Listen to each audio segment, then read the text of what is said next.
Profitez pleinement, éteignez les lumières, mettez votre casque ou vos écouteurs, fermez les yeux, relaxez-vous. Guide de survie, les règles absolues pour rester en vie dans ce monde au bord du chaos.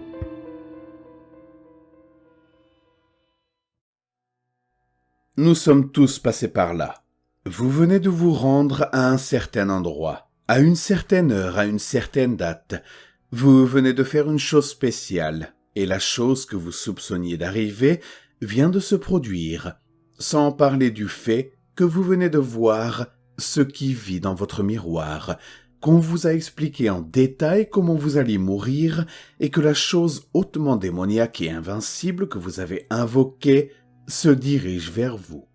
De plus, votre famille est morte, vos amis ont tous disparu, et vous êtes victime d'un coup monté par quelqu'un qui a accès à votre chambre.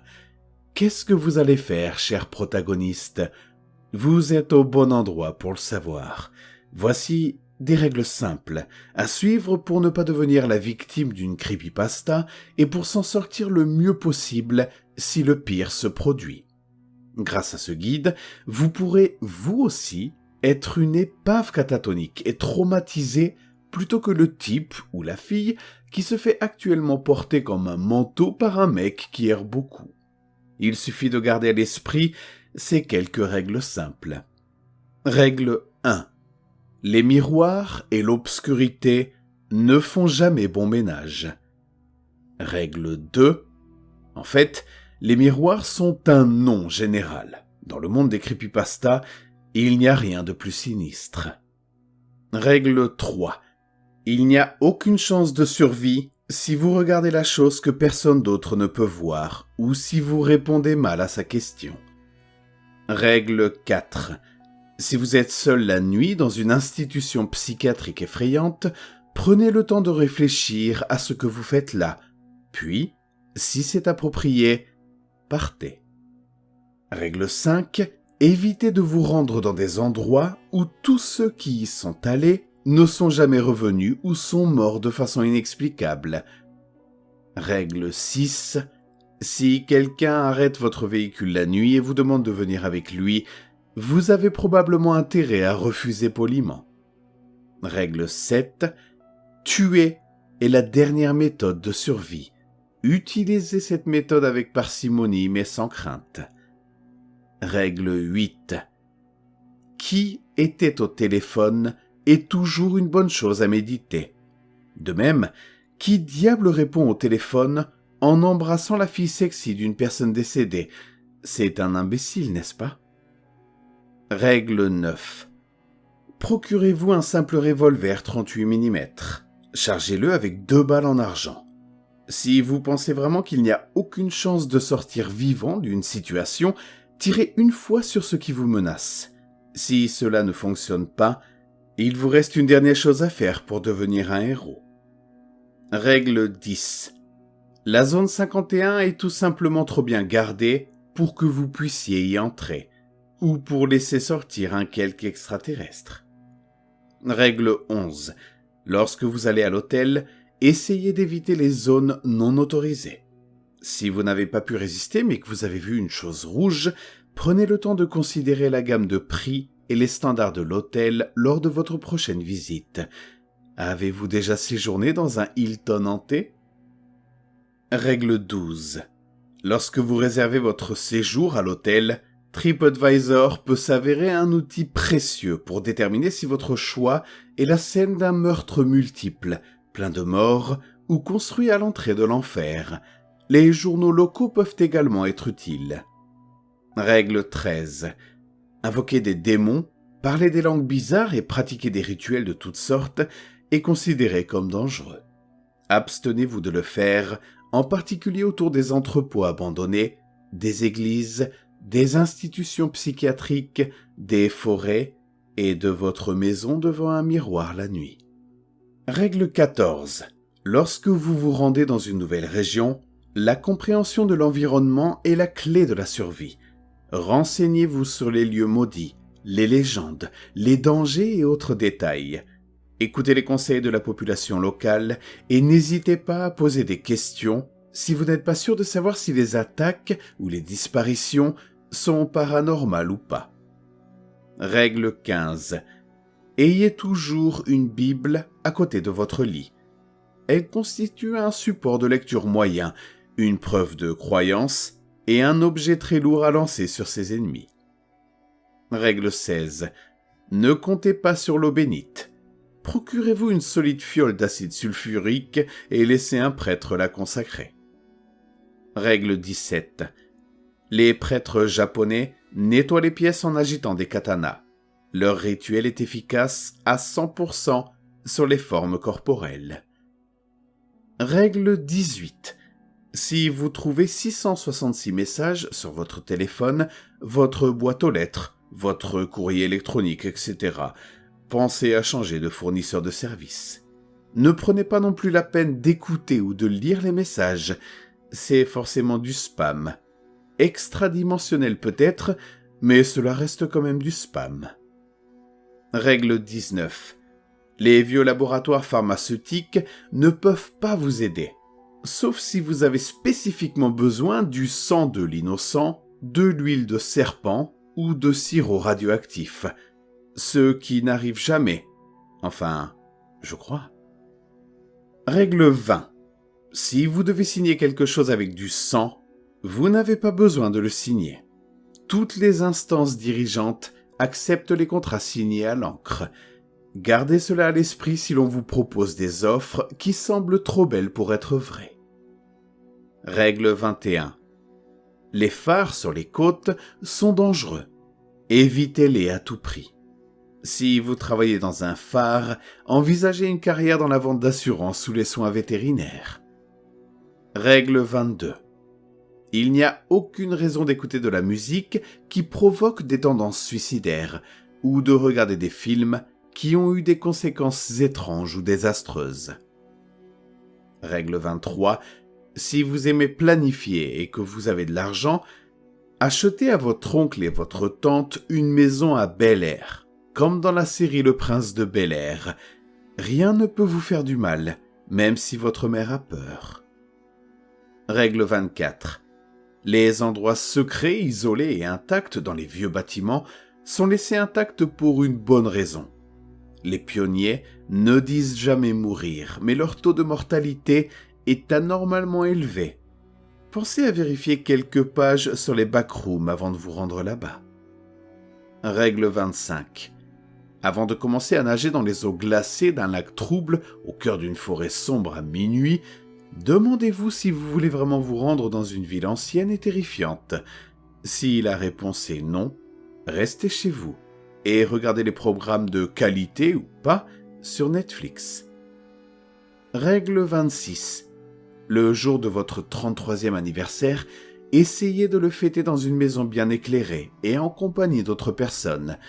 Si vous avez plus de 33 ans, c'est trop tard. Règle 27. Abstenez-vous d'utiliser le seul vrai nom pour quoi que ce soit. Il y a probablement une raison pour laquelle les gens lui ont donné un surnom. Règle 28.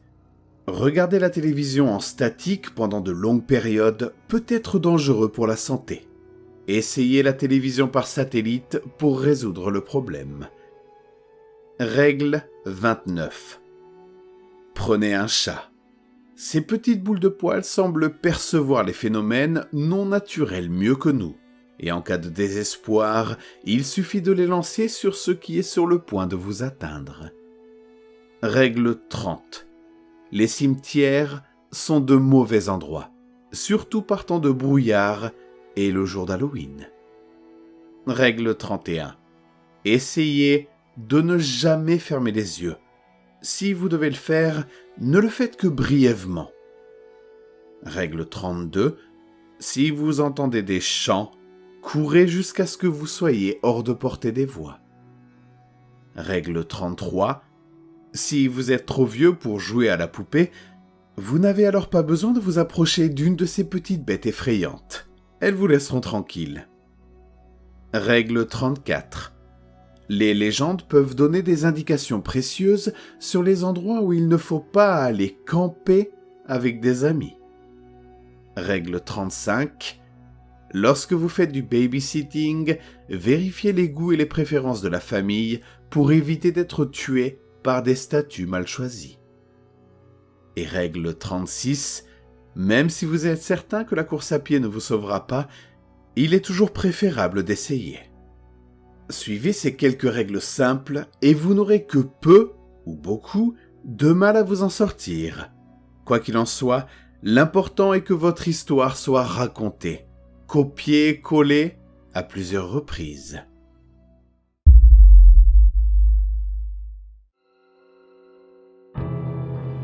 Le calme avant la tempête.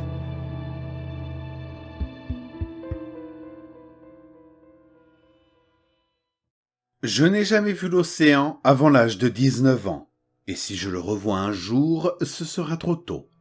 J'étais un enfant, sortant du train fraîchement arrivé d'Amarillo à San Diego et toute sa gloire.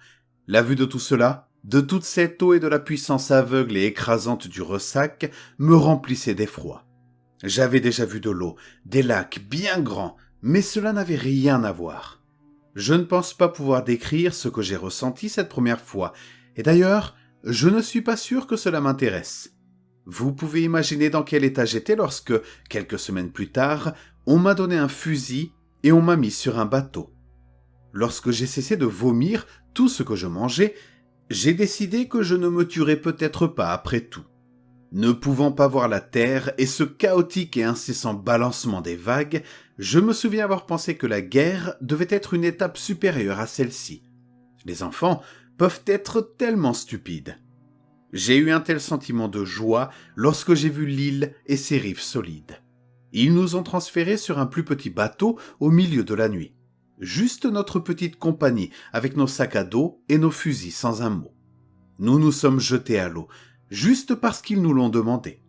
Les lieutenants nous ont rassemblés dans nos sections sur les ponts et nous ont informé que l'île avait été perdue. C'est exactement ce qu'il a dit. D'une manière ou d'une autre, dans le grand plan pour le Pacifique, ce petit bout de terre, récemment découvert et non cartographié, s'était perdu dans la mêlée. Il suffisait d'une erreur d'écriture singulièrement parfaite. Il était extrêmement improbable, soulignait-il, que les Japonais aient mis la main dessus, étant donné que l'île se trouvait si loin à l'est et au sud de leur frontière actuelle.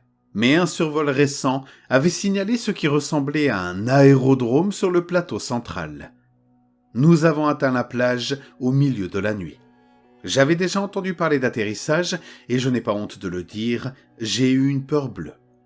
Je ne sais vraiment pas à quoi je m'attendais, mais ce n'est pas ce que nous avons eu. Ce silence épais et lourd. Derrière le clapotis des vagues et le vent dans les arbres, il n'y avait rien. Pas d'oiseaux, pas d'insectes, juste un silence de mort. Une centaine de mètres plus loin, dans la tranquillité inquiétante de la jungle, nous nous sommes arrêtés dans une petite clairière pour que les officiers se réunissent à nouveau. Et il était évident que même eux étaient effrayés. Je n'étais pas très intelligent, mais j'en avais assez pour savoir que quelque chose n'allait pas du tout. C'était comme si toute l'île était morte. Je me souviens que je ne sentais que l'odeur de la mer, malgré les fleurs rouges qui pendaient aux arbres. Ce n'était pas un aérodrome au sommet du plateau. Je ne peux pas vous dire ce que c'était, parce que je n'ai jamais rien vu de tel, et je pense que personne ne le verra jamais. Si je vous disais que c'était comme les pyramides aztèques, mais à l'envers, de sorte qu'elles s'enfonçaient comme des marches géantes dans la terre, vous en auriez eu l'idée de base, mais cela ne rend pas compte du caractère profondément nouveau de la structure. Il n'y avait aucune trace de pièces individuelles dans la maçonnerie. Elle semblait avoir été taillée dans un seul et immense bloc de roche noire de forme géométrique et nette. Elle était lisse, et parfaitement lisse comme de l'obsidienne, mais elle n'avait absolument aucun éclat.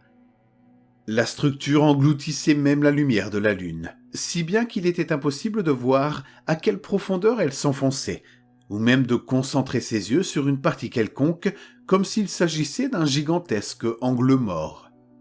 Notre section a eu l'honneur d'étudier les niveaux inférieurs, et nous avons donc descendu les escaliers alors que le reste de la compagnie encerclait le plateau.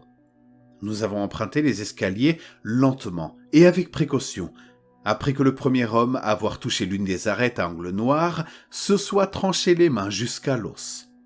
À intervalles irréguliers, il y avait plusieurs petites pièces de pierre, des cubes de pierre simples, vides et creux, avec une seule ouverture, faisant face à la fosse au centre.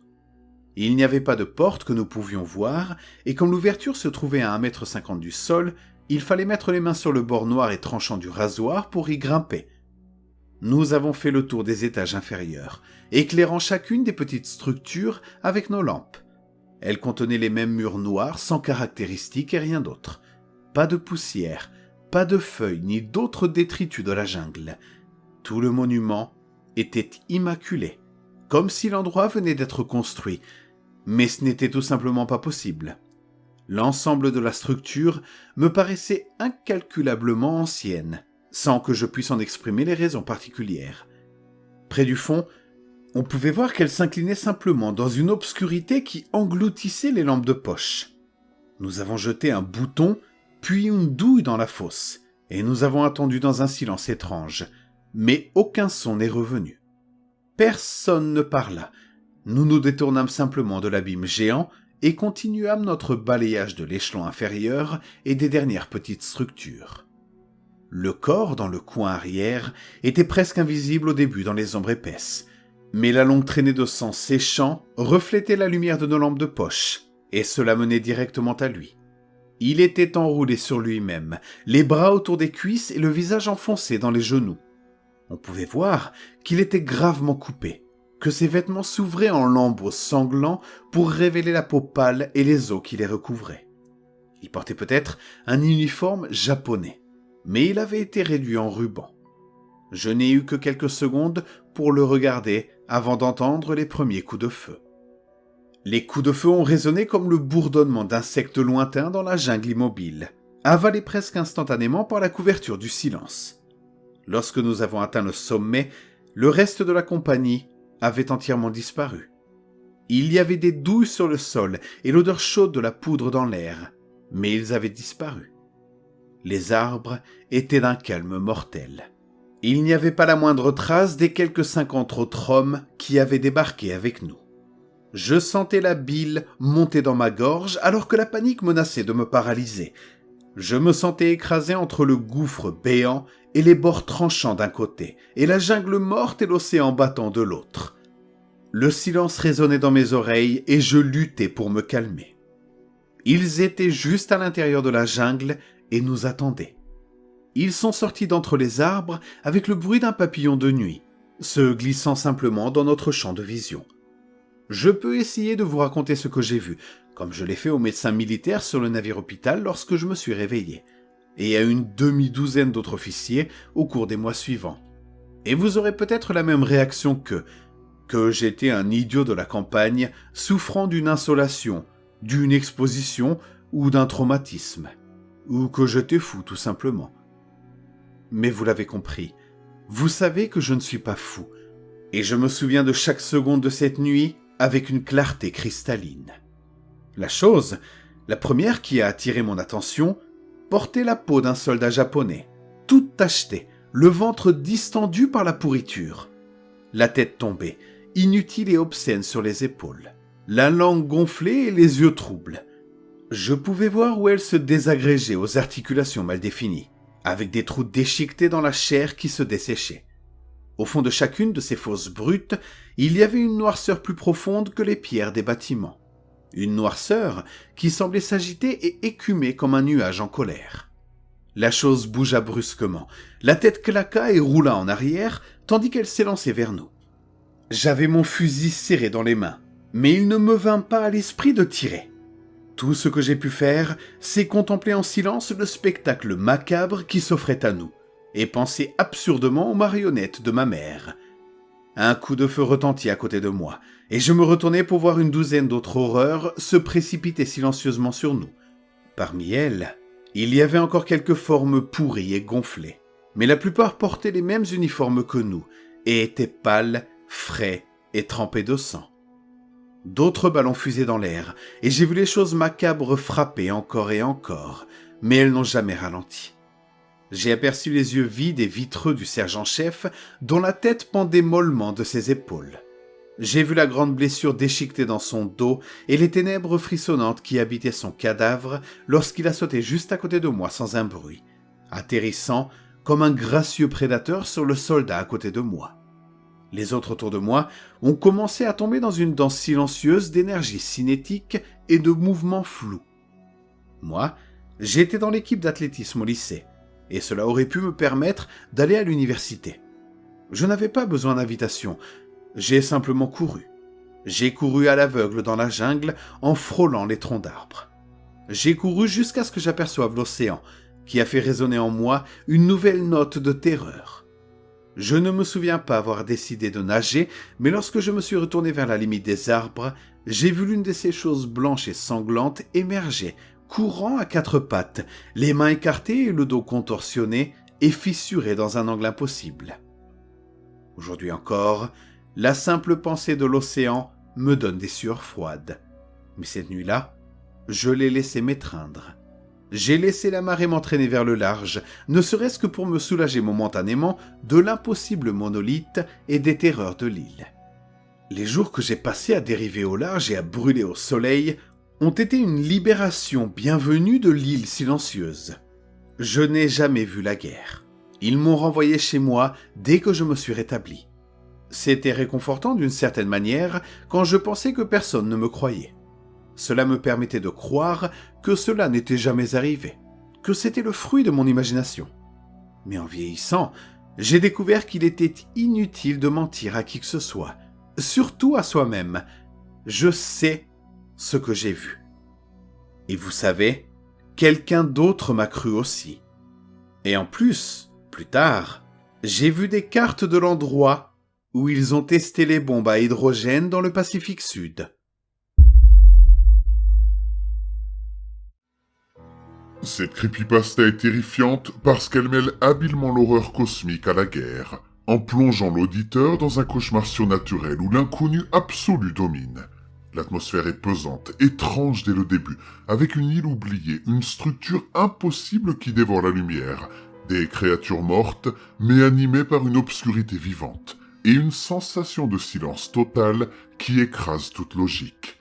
L'histoire glace le sang car elle suggère que quelque chose d'ancien, d'incompréhensible et de monstrueux échappe au contrôle humain, et qu'on a préféré effacer toute trace de cette horreur à coups de bombes nucléaires.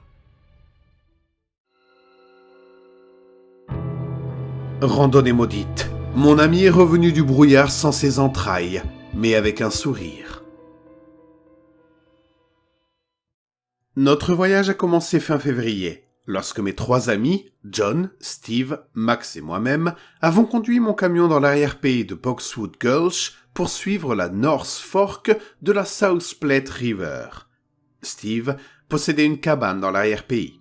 Nous y avons donc laissé mon camion et avons commencé notre randonnée de 57 km dans le terrain boisé qui suit la rivière. Nous avions préparé tout notre matériel de camping et de pêche, ainsi que suffisamment de nourriture pour espérer tenir les 3 jours que durerait le voyage aller-retour. La pêche au bar avant la fraie ne serait pas facile une fois que nous aurions atteint le trou, mais si nous devions endurer ce froid brutal, nous ne rentrerions pas à la maison sans nous être battus. Lorsque nous nous sommes mis en route au petit matin, quelques flocons de neige commençaient à tomber.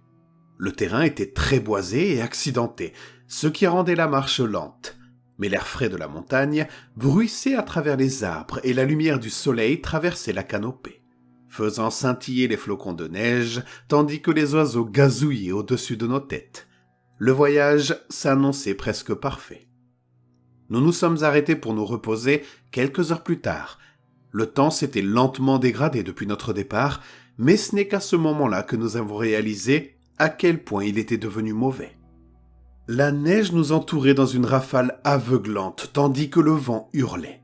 Les arbres tordus et mutilés craquaient, se balançaient violemment, menaçant presque de se briser en deux. Le sol avait déjà accumulé une bonne dizaine de centimètres de neige. Il était environ midi, mais le ciel était complètement noir. Et je ne veux pas dire noir à cause de la tempête qui ne cesse de s'intensifier, Je veux dire qu'entre les trous dans les nuages, il n'y avait pas de bleu, juste du noir solide. Aucun d'entre nous ne l'a vraiment remarqué sur le moment, car il était difficile de s'en apercevoir à travers l'épaisse cascade de neige et la visibilité limitée. Cependant, après avoir poursuivi notre randonnée pendant un certain temps, il est devenu évident que quelque chose n'allait pas. Outre le ciel, nous nous sommes également rendus compte qu'il n'y avait rien au loin. Il y aurait dû y avoir au moins des montagnes, mais quelle que soit la direction que nous prenions, le monde ne semblait s'étendre que sur une 50aine de mètres autour de nous. Puis il disparaissait dans le blizzard. Il faisait nuit maintenant, ou du moins, il faisait noir dehors. Ma montre indiquait cependant 2 heures de l'après-midi. Au fur et à mesure que nous avancions, de nouvelles choses apparaissaient, mais tout ce qui était derrière nous disparaissait. Et bien que nous puissions avancer, nous ne pouvions pas revenir en arrière. Une fois que nous avions laissé quelque chose derrière nous, nous ne pouvions plus l'atteindre. Steve avait oublié son briquet un peu plus tôt lorsque nous nous sommes arrêtés pour manger. Mais lorsque nous avons essayé de faire demi-tour, nous avons été accueillis par un mur de neige et de brouillard à travers lequel il était impossible de voir. Les faisceaux de nos lampes de poche ne pénétraient pas dans le brouillard. Ils s'arrêtaient en le touchant comme s'il s'agissait d'un mur physique. Des volutes de vapeur dansaient sur la surface indistincte, et le vide gris derrière elles semblait s'étendre jusqu'à l'éternité. Curieux, Steve tendit lentement la main et la fit pénétrer dans le brouillard. Le bout de ses doigts a d'abord disparu, puis toute sa main s'est évanouie dans la brume. Nous sommes tous restés incrédules, regardant le mur qui était incroyablement haut et s'étendait à perte de vue. Il n'y avait pas de véritable dénivellation. Les choses ne s'estompaient pas dans le lointain. Il y avait une ligne claire où le mur commençait, et rien n'était visible au-delà de ce point. Nous étions en train de noter tout cela lorsque Steve a marmonné quelque chose. « Qu'est-ce qu'il y a ?» demandai-je. « Il balbutie. « Je ne sens plus ma main. » Il a dit cela lentement, comme s'il s'en rendait compte en même temps qu'il le disait.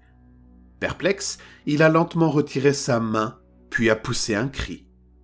Son gant était déchiqueté, presque désintégré, et sa main semblait avoir été passée dans une déchiqueteuse à bois. De profondes entailles laissaient apparaître l'os blanc en dessous, et les doigts qui lui restaient étaient dénudés. Nous avons tous paniqué.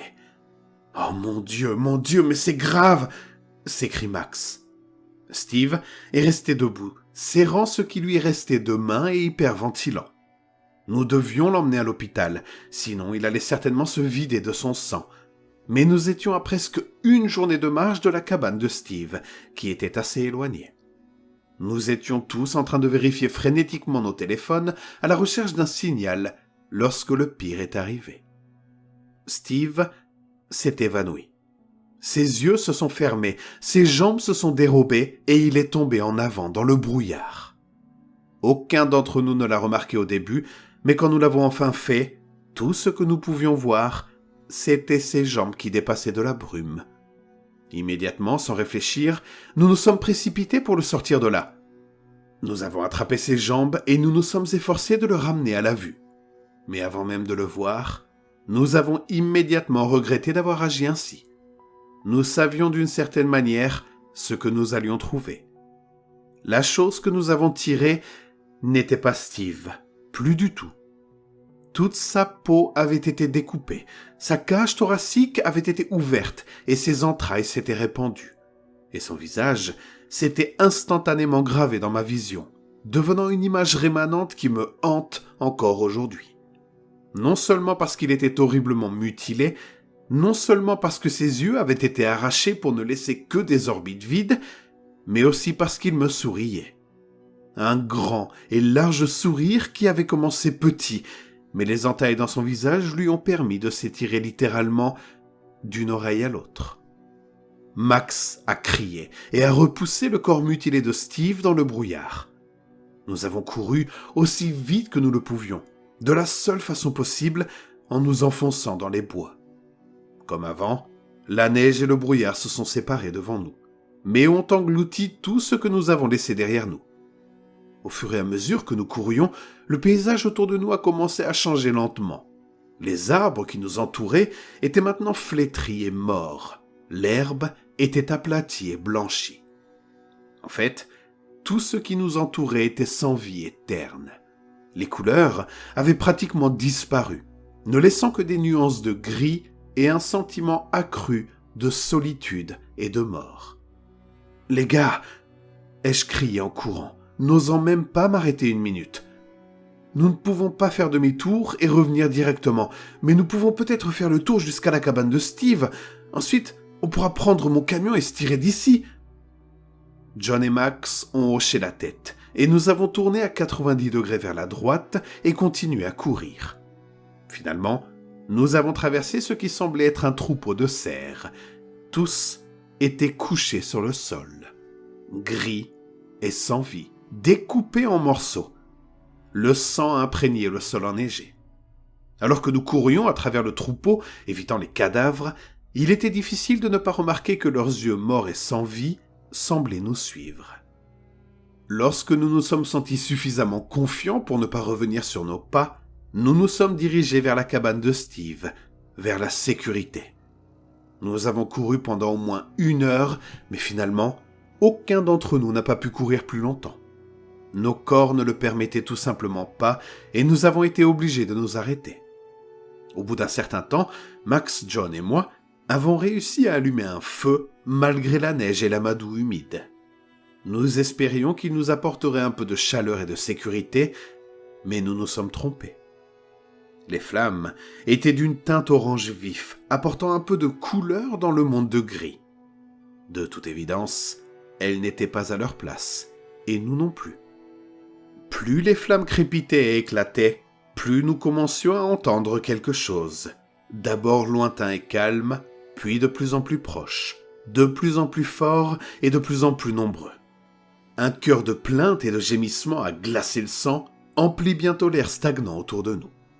Concentrés sur le feu et faisant semblant d'être en sécurité, hypnotisés par sa beauté, nous n'avons pas immédiatement remarqué une carcasse de cerf mutilé qui se traînait lentement hors du brouillard et nous apparaissait. Nous n'avons pas non plus remarqué la 2e carcasse, ni la 3e.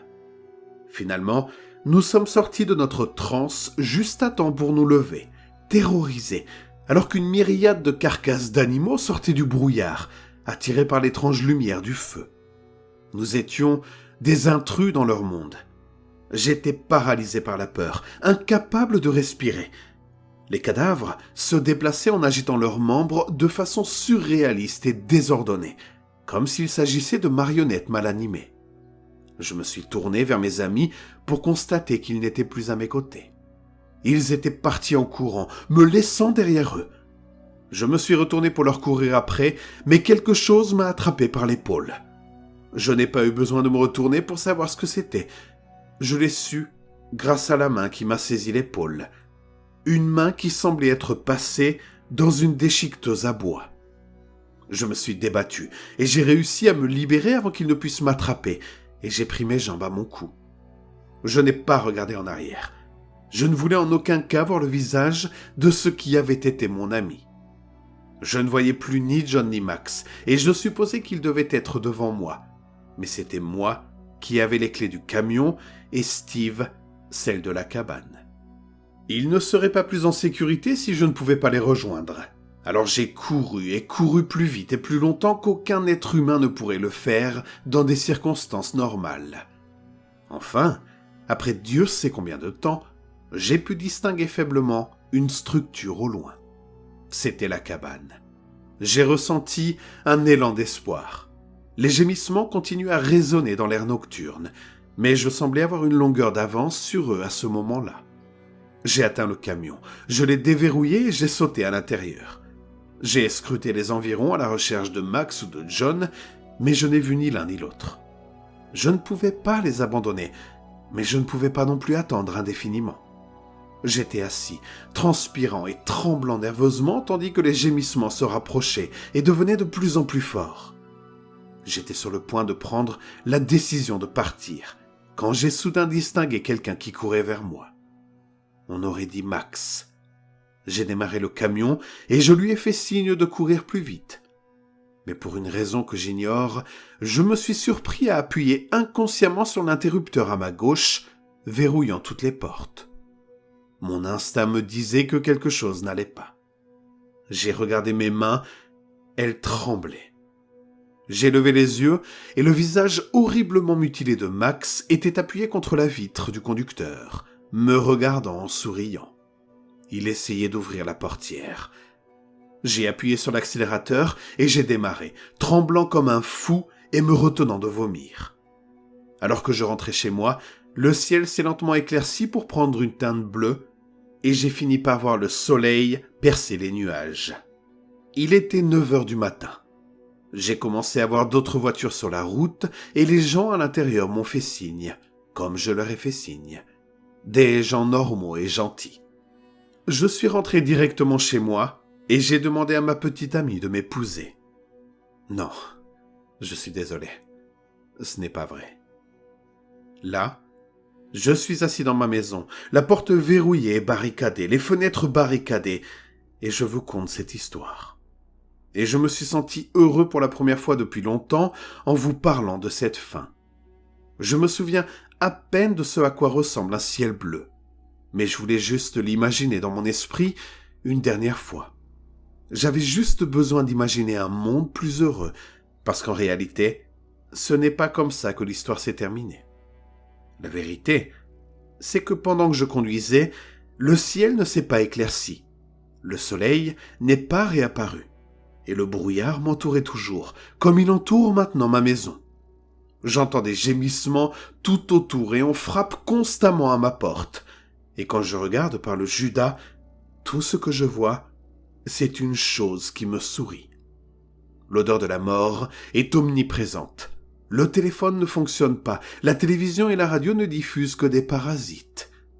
J'entends les serrures de mes portes se défaire la nuit, et je dois constamment les surveiller et les reverrouiller.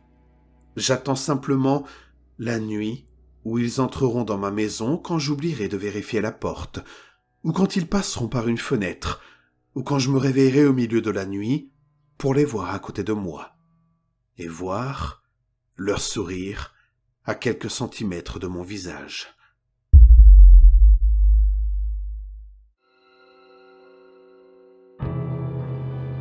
J'ai lu mon propre nom sur une pierre tombale.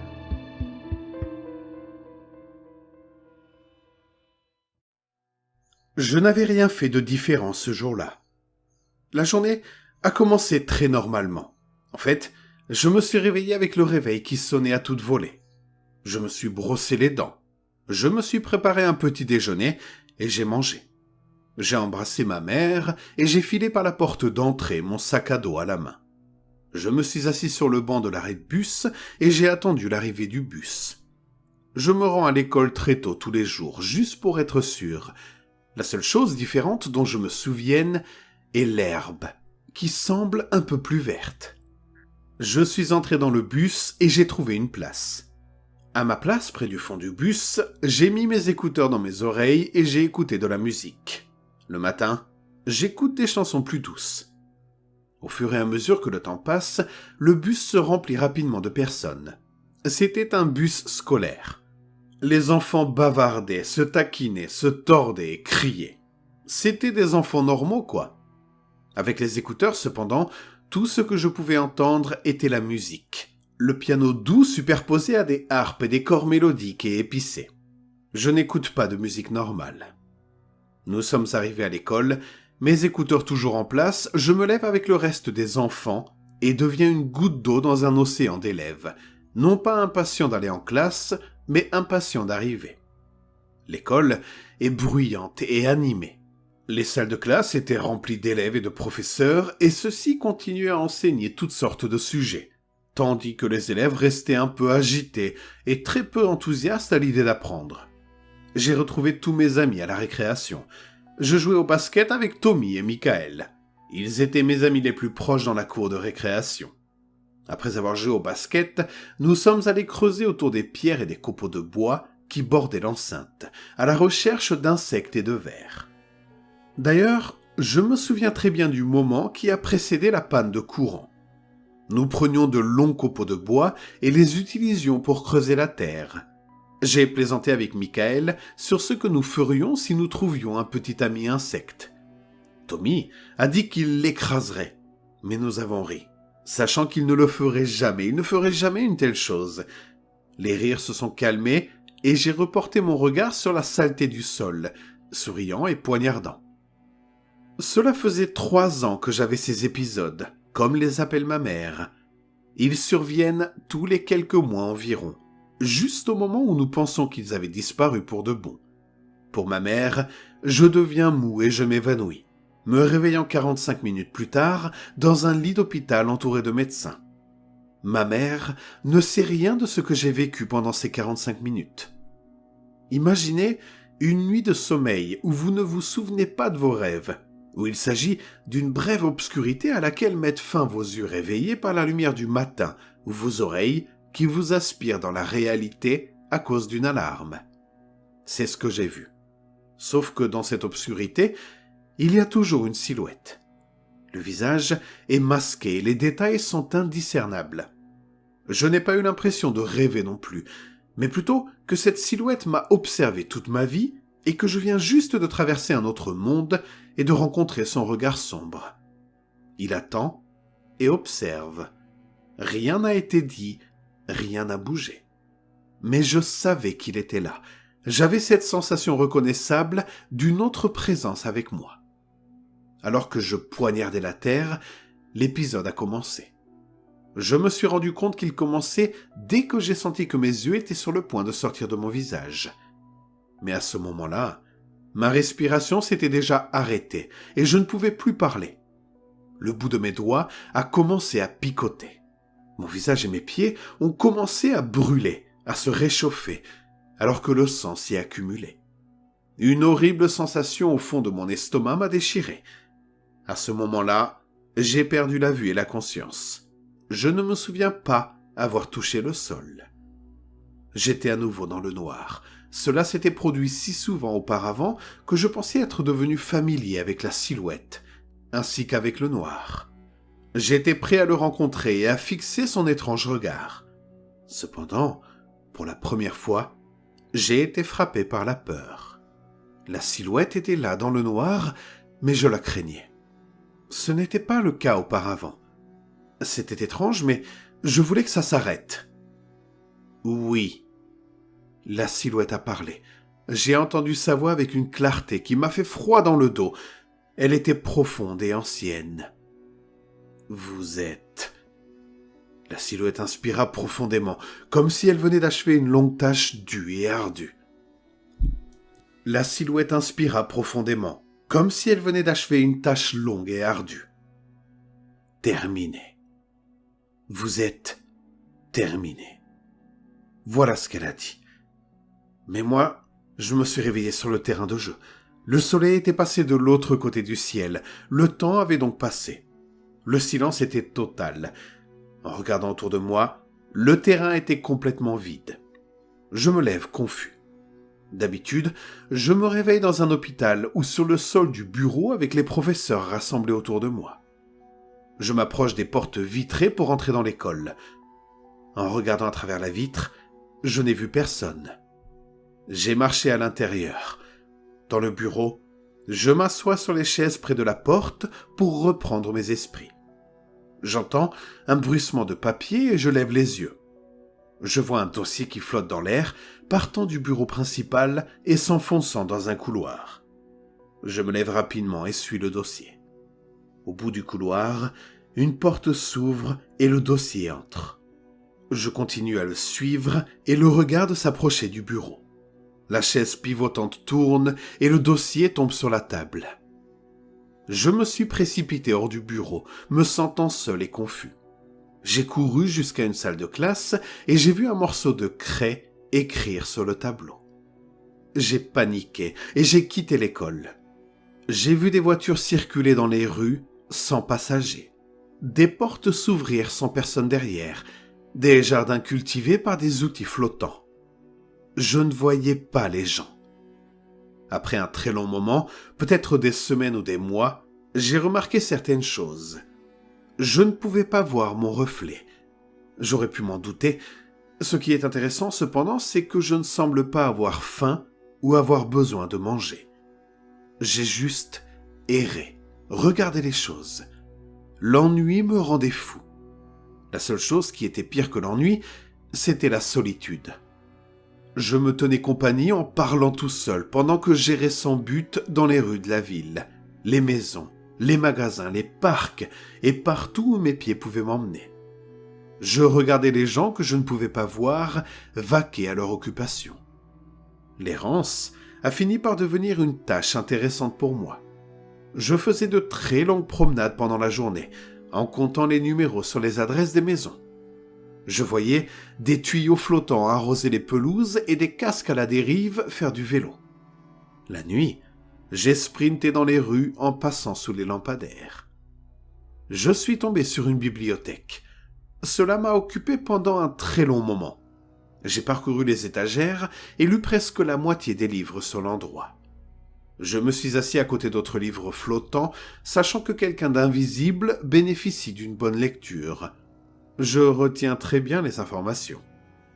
Ensuite, je suis tombé sur un cimetière. J'ai passé un long moment à scruter les pierres tombales, récitant les noms pour voir si l'un d'entre eux me disait quelque chose. J'ai reconnu quelques noms de famille de mes vieux amis.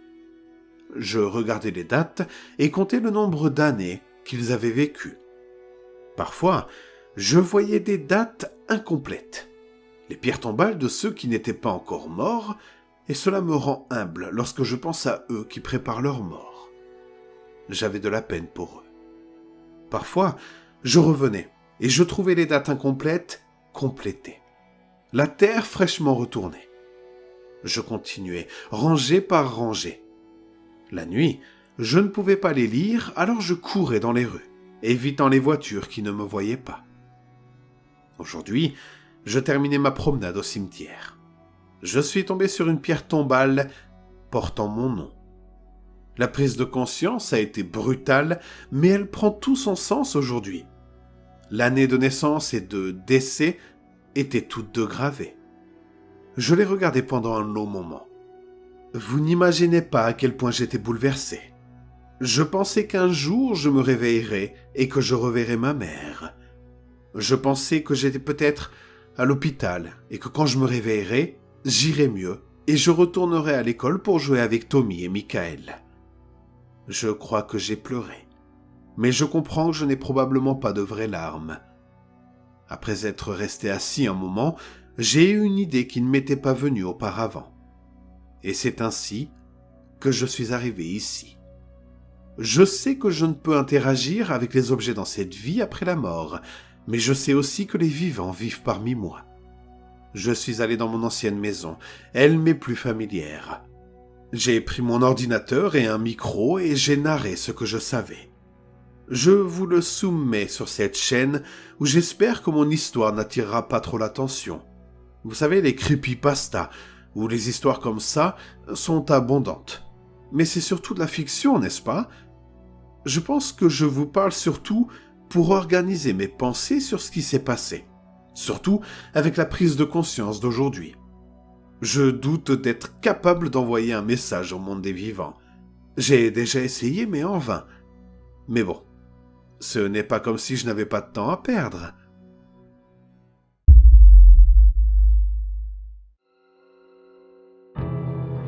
Il a voulu enregistrer des sons dans un asile abandonné. Ce qu'il a capté dépasse l'entendement. Guillaume ouvrit le panneau arrière de son enregistreur numérique et plaça délicatement 2 petites piles dans les fentes correspondantes. En remettant le plastique en place, il appuya sur le bouton d'alimentation et l'écran électronique s'anima, émanant une lumière bleue pâle qui éclaira l'air sombre de la nuit autour de sa main. Levant les yeux vers le ciel vif de la nuit d'automne, Guillaume fut stupéfait de voir à quel point la structure colossale qui se trouvait devant lui occultait les étoiles scintillantes, tel un vide noir béant consumant l'essence de l'univers qui l'entourait. Il savait que cette nuit était spéciale. Dans la ville de Rittelberg, les anciens parlaient de cette nuit en chuchotant et avertissant les enfants de ne pas s'aventurer près de l'asile après le crépuscule. Tout voyageur qui interrogeait les habitants sur l'asile et la date du 14 octobre 1964 recevait une avalanche d'injonctions à garder ses distances. La seule information qu'il divulguait était que ce qui s'était passé à l'asile était si terrible qu'il avait marqué les environs de façon permanente. Guillaume avait reçu ces avertissements et il avait écouté ces histoires, mais il était toujours déterminé à enregistrer l'énigme qu'était l'asile perse. Fouillant dans son sac à dos, Guillaume en sortit une lampe de poche en plastique et l'alluma. Le faisceau lumineux créa un cône de lumière que Guillaume projeta sur la haute arche de la structure devant lui, révélant une porte d'entrée avec des lettres épelant « Asile perse ». Laissant échapper un petit soupir qui réchauffa l'air autour de sa bouche en le transformant en une brume éthérée, Guillaume prit son sac à dos et d'un pas déterminé poussa la porte d'entrée et pénétra dans le bâtiment. Guillaume se tenait de l'autre côté de l'ancienne porte, regardant l'atrium d'entrée en décomposition. En balançant le faisceau de sa lampe de poche à travers la pièce, il éclaira les colonnes de poussière qui flottaient progressivement vers le sol depuis le plafond pourri. En abaissant le faisceau de la lampe torche, il découvrit un bureau d'accueil couvert de dossiers de patients et d'une couche de poussière grise. Guillaume s'approcha du bureau et épousta lentement l'un des dossiers jaunis. L'écriture était en grande partie illisible, mais ce qu'il pouvait distinguer était un nom, celui du docteur Ricto. Alors qu'il approchait le papier de son visage pour essayer d'en déchiffrer davantage, une voix douce résonna dans l'obscurité. « Vous devez nous aider. » Laissant tomber le papier, il tourna sa lampe de poche autour de la pièce, impatient de découvrir la source de l'intrusion. Debout, dos au bureau, Guillaume fixait l'obscurité d'un air perplexe. Il n'y avait personne. Il jeta un coup d'œil à l'enregistreur qu'il tenait dans sa main et après s'être assuré qu'il enregistrait toujours, commença à se retourner vers le bureau. Ce qu'il vit ensuite l'enthousiasma et le stupéfia à la fois. La première chose qu'il remarqua fut la douce odeur de parfum qui s'insinuait dans ses narines comme pour attirer son attention. Comme si chaque sens était mis à l'épreuve, un « au secours » à peine audible parvint à ses oreilles. Puis, pendant un bref instant, l'image d'une infirmière se tenant derrière le bureau de la réception s'est imposée à lui. Guillaume pouvait distinguer chaque détail de la tenue de cette femme, une blouse blanche et un pull rouge au coude usé par une vie de soins constants aux patients. Ses cheveux sont épinglés dans un chignon traditionnel des années 60 et une mèche ondulée tombe sur le devant de ses lunettes à monture noire. Mais ce qui attira le plus l'attention de Guillaume, ce fut la tache rouge inhabituelle au milieu de sa poitrine, qui semblait scintiller sous l'effet du reflet de sa lampe de poche. Il cligna des yeux et l'infirmière avait disparu. Il ne restait que son image distincte, photographiée dans son esprit. Pendant une brève minute, il entendit à nouveau cette voix douce. Il tendit l'oreille, mais tout ce qu'il put distinguer fut un doux « à l'aide ». Se frottant furieusement les yeux, Guillaume cligna des paupières et laissa lentement ses yeux se réajuster à l'espace sombre qu'il contemplait et qui semblait avoir avalé un être humain. Fixant toujours ce sombre abîme, l'esprit de Guillaume tournait en boucle le souvenir de ce qui venait de lui arriver.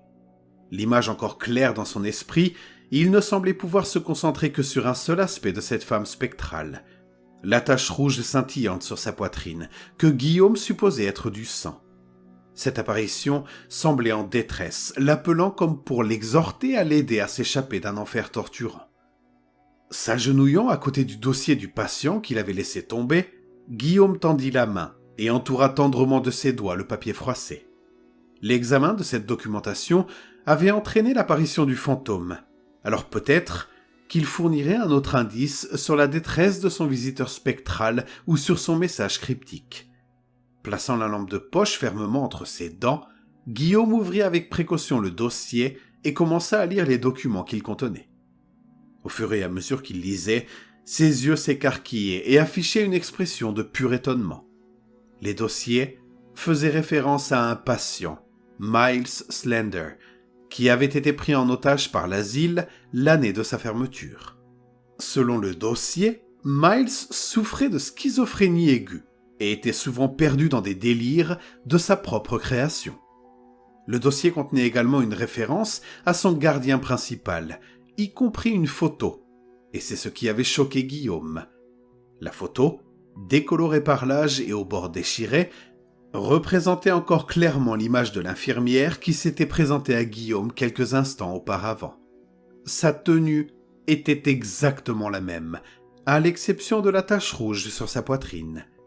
En tâtonnant avec le papier, Guillaume commença à lire le rapport de l'infirmière sur M. Slaughter. Il y avait des cases cochées au stylo, la plupart notant la procédure de soins appropriée, comme la distribution des médicaments et les soins d'hygiène. En retournant le papier pour en chercher d'autres, Guillaume découvrit ce qui semblait être une sorte de note griffonnée à la hâte au verso. Manifestement destinée à une autre infirmière, peut-être une amie, la note disait « Jeannette, il est allé trop loin cette fois-ci. J'ai mis de côté mes propres émotions pour aider le docteur Richto dans ses études odieuses sur l'esprit humain par le biais de lobotomie expérimentale et d'électrochocs. Mais je ne peux pas, je ne veux pas l'autoriser à administrer le contenu de cette seringue à un patient dont je m'occupe. Pour le bien de Miles et de l'asile, j'ai caché les fioles à la morgue derrière le premier tiroir des cadavres.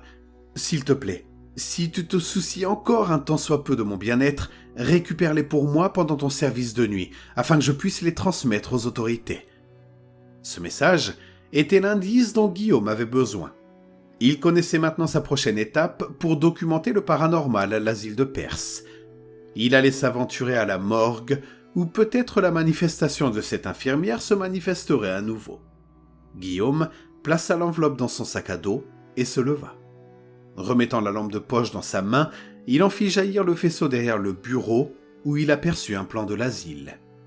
En s'approchant, il vit que la morgue se trouvait au bout du couloir et au coin de la rue. Une promenade facile qui ne prendrait que quelques instants.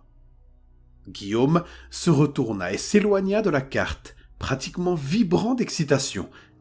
Il éclaira le couloir avec sa lampe de poche et se sourit à lui-même. C'était le moment qu'il attendait. Soudain, le faisceau lumineux de sa lampe de poche s'est mis à vaciller, puis a disparu. Guillaume secoua sa lampe de poche. Il n'était pas possible que les piles soient mortes, il venait juste de les remplacer. Soudain, il commença à se sentir déstabilisé et une odeur de soufre lui parvint aux narines. Levant les yeux de sa lampe de poche, Guillaume remarqua une étrange anomalie qui commençait à se former dans l'obscurité devant lui. Les ténèbres noires et dévorantes semblaient s'agiter et s'animer. Guillaume, quant à lui, restait immobile, ses pieds semblaient ancrés au sol, ne répondant pas aux ordres frénétiques de son cerveau de courir.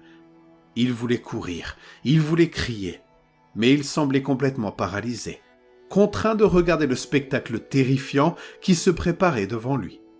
Les ténèbres se mirent à tourbillonner et à danser dans un cyclone de plus en plus puissant, presque comme si elles aspiraient l'énergie de la pièce pour se développer.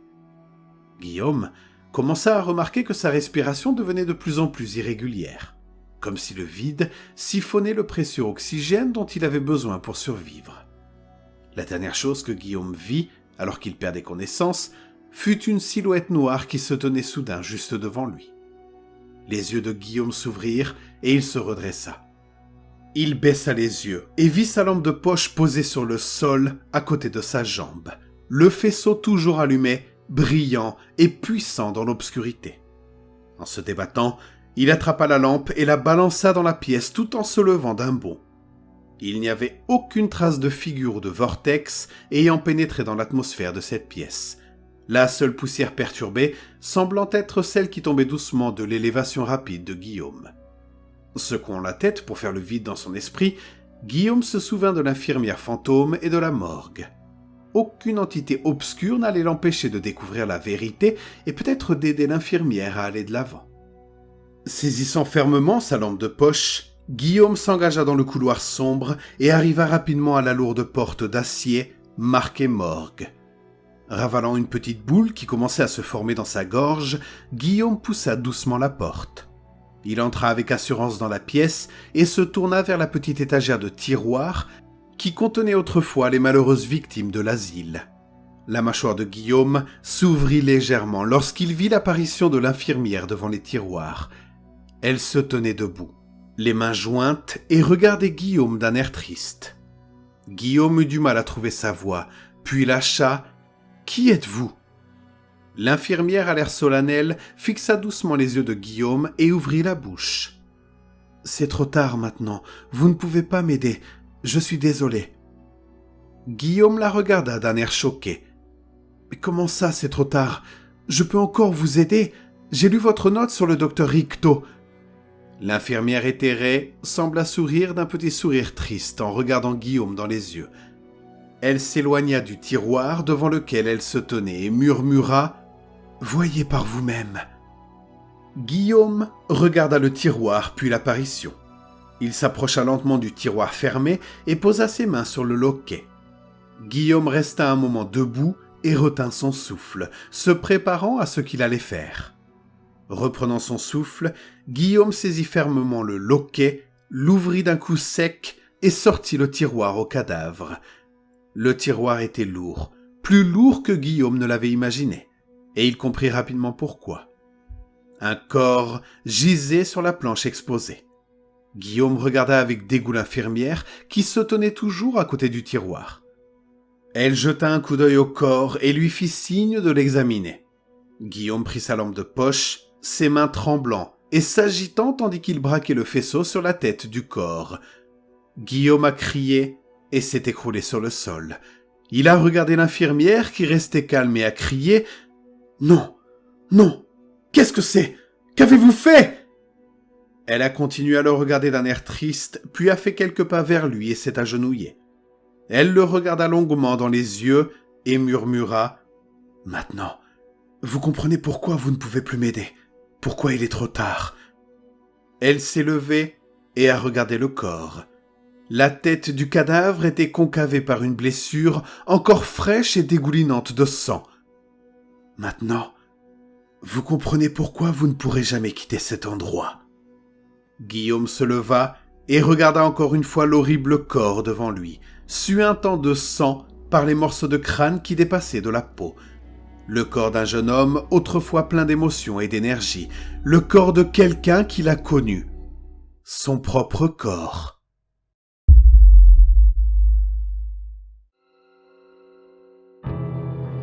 Une forêt maudite, 5 monstres et un seul moyen de survivre.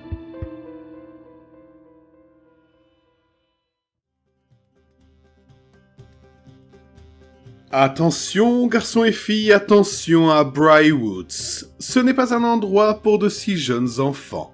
Des monstres se cachent dans ces ombres, grands et petits, méchants et gentils. Il y a des frères qui errent dans ces bois, 5 d'entre eux, cherchant à guider ou à tuer ces voyageurs. Tenez compte de mon avertissement, et vous pourriez survivre. Ne le faites pas, et votre mort sera presque certaine. Sur le seuil se tient l'aîné, le moissonneur, le plus sage et le plus doux des frères, qui domine tous les manoirs, hommes et bêtes, mais qui est plus doux que la rosée du matin.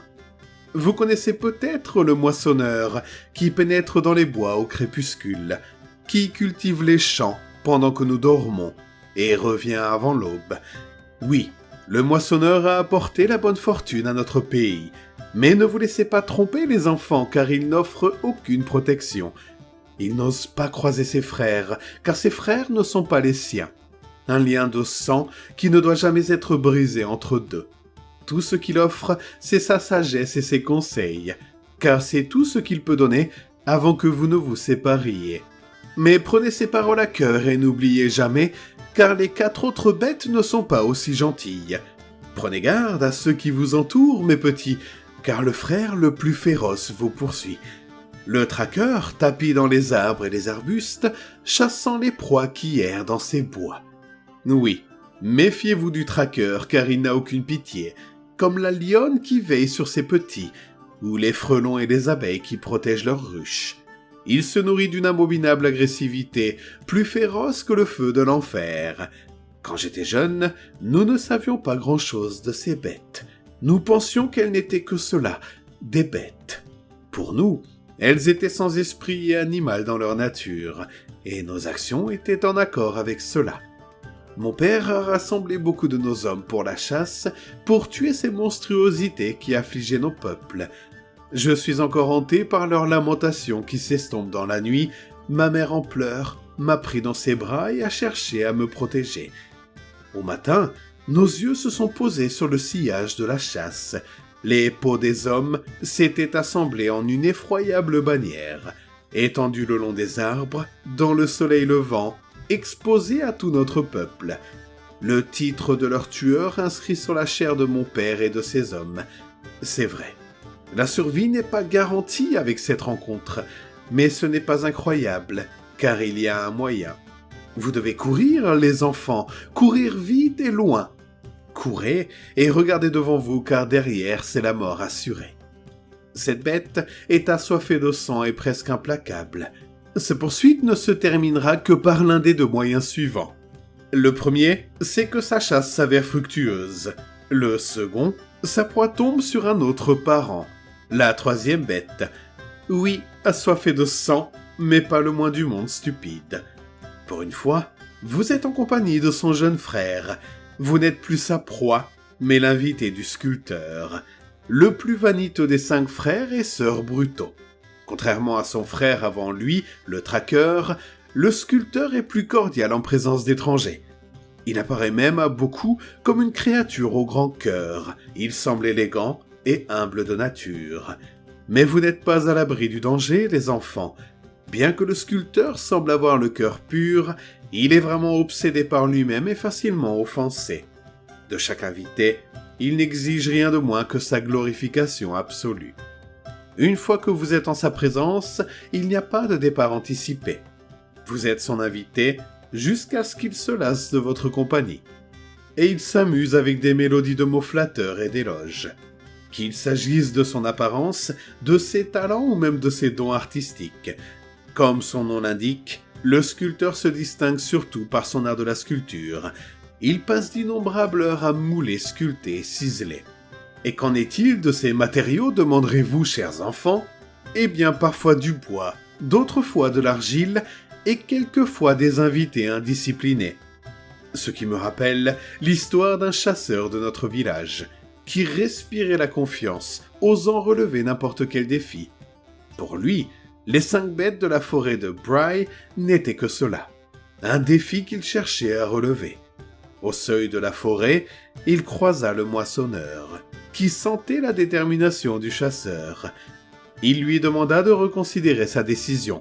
« Vous n'irez pas loin comme ça, l'avertit-il. » Le chasseur se moqua des supplications de la première bête, présumant que ses paroles étaient un moyen d'intimidation. Il s'enfonça dans les bois où les 5 suivants attendirent. Il quitta le doux moissonneur hébété.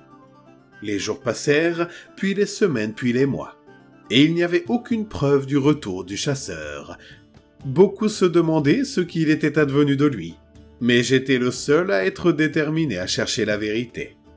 Au cœur de la nuit, j'ai quitté mon lit et je me suis précipité dans les champs. Là, le moissonneur solitaire s'occupait de la terre. J'ai demandé avec anxiété « Qu'en est-il du chasseur ?» La créature hautaine m'a regardé et a répondu d'un ton sombre « Il était rapide et fougueux, échappant à l'emprise du traqueur, mais il était bien trop sûr de lui et il a été arrêté par la présence du sculpteur. Le sculpteur lui fit un signe de tête, mais le chasseur ne le lui rendit pas. Le sculpteur lui donna son charme, mais le chasseur ne lui donna que sa langue. Le sculpteur lui prépara une pipe et tira une bouffée, mais le chasseur tira 2 bouffées.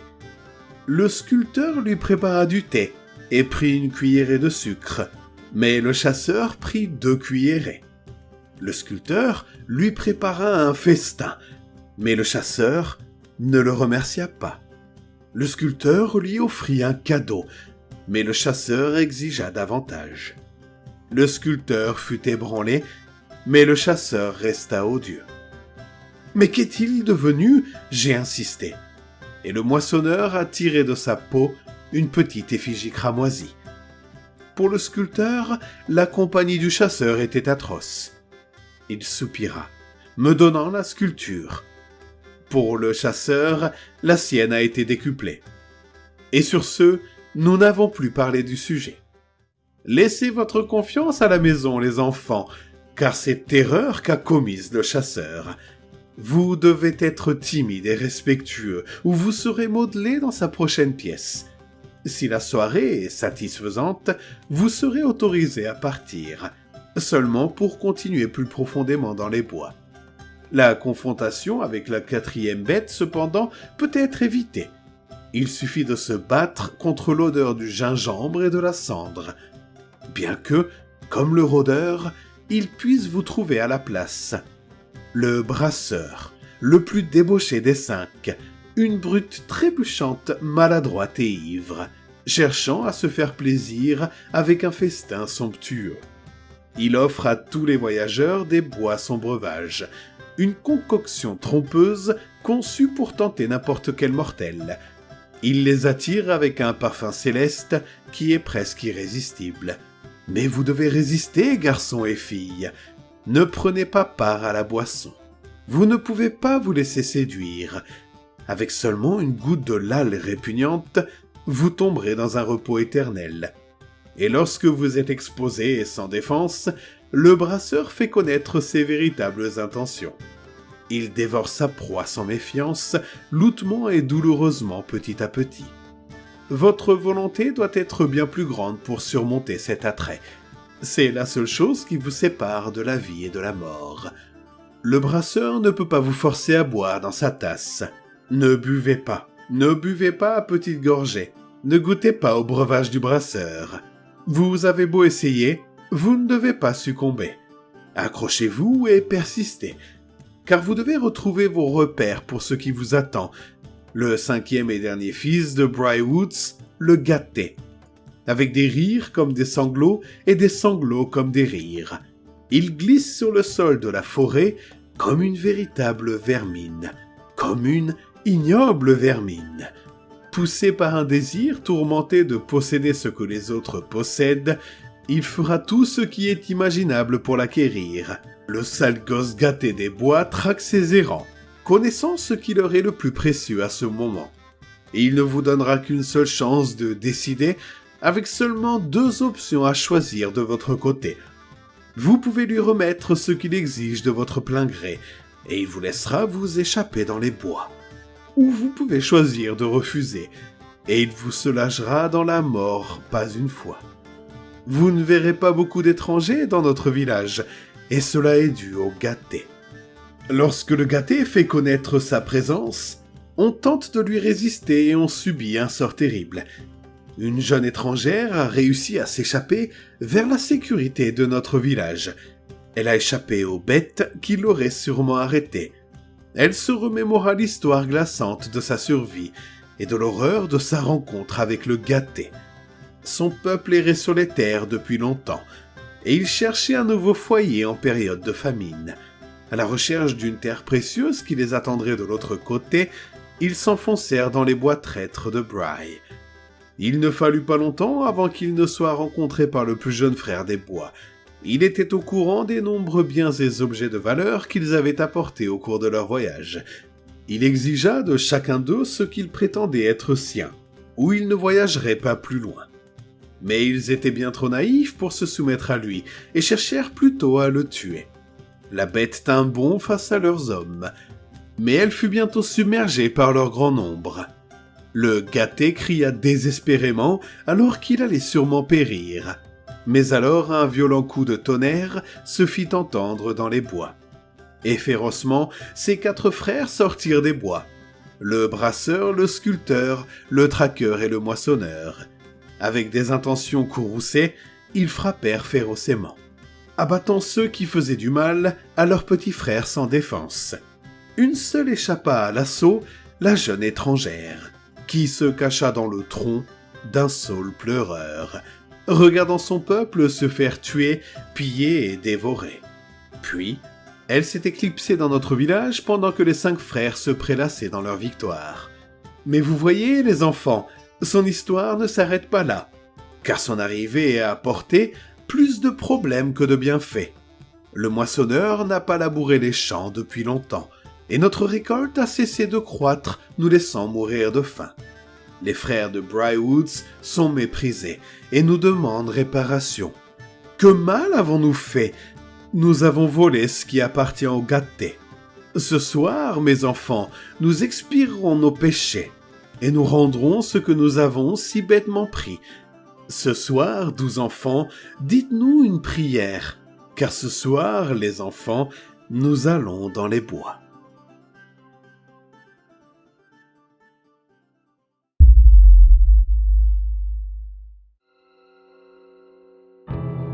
Journal d'un homme devenu fou à cause d'une tache sur le mur.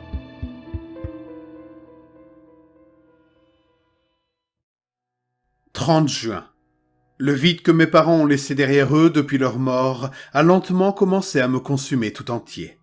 Je l'ai vu de mes propres yeux.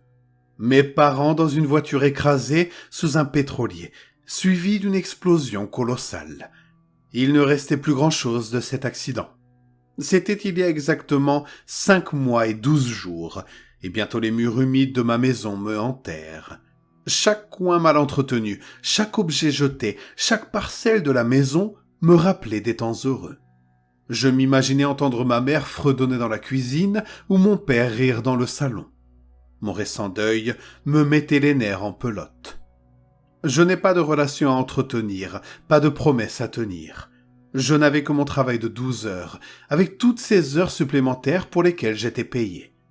Ce n'est plus l'argent qui compte. Je dois m'occuper d'une manière ou d'une autre. Je pense que j'ai toujours su que je devrais un jour déménager. Si ce n'est pas pour échapper à la fosse aux souvenirs, mais pour prendre un nouveau départ. 2 juillet. J'ai vendu ma maison à un homme d'affaires qui était plus que disposé à me payer une belle somme, juste assez pour m'acheter cette maison à la périphérie est de la ville. La maison la plus proche est à 1 kilomètre.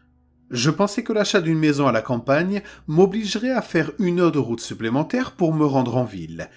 J'ai donc choisi cette maison avec un crépi jaune vif.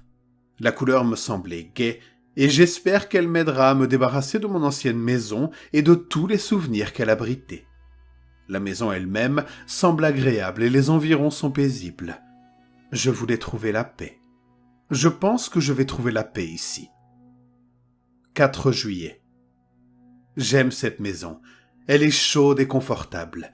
Les pièces sont grandes et les fenêtres donnent beaucoup de soleil et d'air. Aujourd'hui, j'ai rencontré mon voisin le plus proche. Il avait l'air d'un homme costaud, d'âge moyen, de bonne humeur, et sa femme, sa petite femme, gentille, fait de très bons biscuits. Cependant, il semblait souvent me regarder d'un air un peu bizarre lorsqu'il pensait que je ne les regardais pas. Mais comme il n'y a probablement pas beaucoup de citadins ici, ils sont peut-être curieux de me connaître. 7 juillet. Quelque chose dans cette maison commence à me mettre mal à l'aise. J'ai l'impression d'être observé. Je me suis réveillé la nuit dernière, m'attendant à trouver un intrus dans ma maison. Je ne sais pas pourquoi j'ai ressenti cela. La sensation d'être observé était très forte.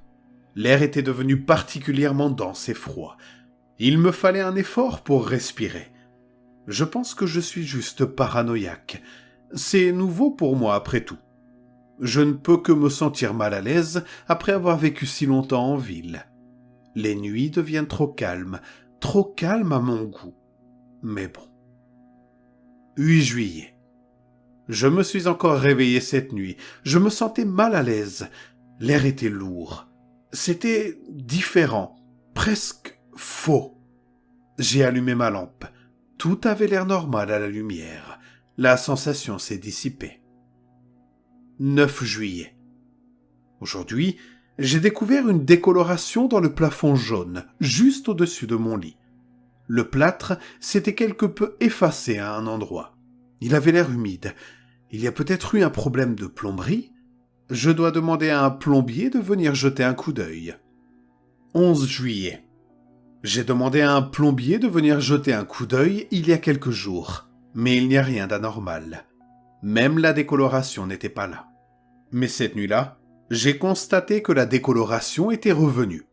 La forme me semblait familière. Un homme, peut-être ? Et le lendemain matin, cette décoloration avait disparu. Encore une fois. Cela se produit depuis quelques jours maintenant. Peut-être que le tuyau se contracte pendant la nuit et que l'eau s'échappe. De toute façon, il fait froid la nuit. Ça fait mal de respirer avec un air si lourd. Il faut que je vérifie. 13 juillet. De plus en plus, j'ai l'impression que la sensation d'être observé augmente lorsque la décoloration est là. Cela me donne la chair de poule. J'ai appelé le plombier à nouveau et il est revenu. Et il m'a redit, encore une fois, qu'il n'y avait rien d'anormal. J'aimerais que cela disparaisse. Plus que jamais, cette tache ressemble à un homme. Et elle apparaît à des endroits différents chaque jour. Je l'ai remarqué. Est-ce que c'est vivant ? J'en suis arrivé à me demander si ce n'est pas un serpent qui s'est enfui dans les tuyaux ou quelque chose comme ça. Je jure que je vais rester debout toute la nuit aujourd'hui. Je l'attraperai si ça bouge. 14 juillet. Je n'ai pas pu rester debout toute la nuit. Je me suis endormi. La forme de l'homme est maintenant sur le mur de gauche. Je tenterai ma chance ce soir. 15 juillet. Je n'ai pas pu rester éveillé la nuit dernière non plus. C'est frustrant. Cette satanée forme est de retour et se trouve maintenant au plafond. Je ne peux pas rester debout toute la nuit comme ça tous les jours. Je vais tout gâcher au travail. 17 juillet. La forme me fait peur. Je n'arrive pas à la voir bouger. Pourtant, elle est là, à un endroit différent chaque jour. J'ai essayé de rester éveillé toute la nuit en observant attentivement la forme. Cela ressemble à un problème de plomberie normale. Mais ce n'est pas le cas. Ce n'est pas le cas. Je suis sûr que c'est vivant. Je l'attraperai. La nuit dernière, j'ai eu tellement peur. J'ai tiré le drap de lit comme une fine couverture et je me suis caché dessous. J'ai recouvert chaque centimètre de mon corps, du bout de mes orteils recroquevillés jusqu'au sommet de ma tête, et j'ai tenu l'extrémité du drap de lit serré dans mon poing. De quoi ou de qui me cachais-je ? De la mort, peut-être ? La mort, sous la forme d'un homme. Mais la mort est paisible. La mort n'est pas d'un jaune repoussant. La mort est momentanée. Je suis en train de divaguer.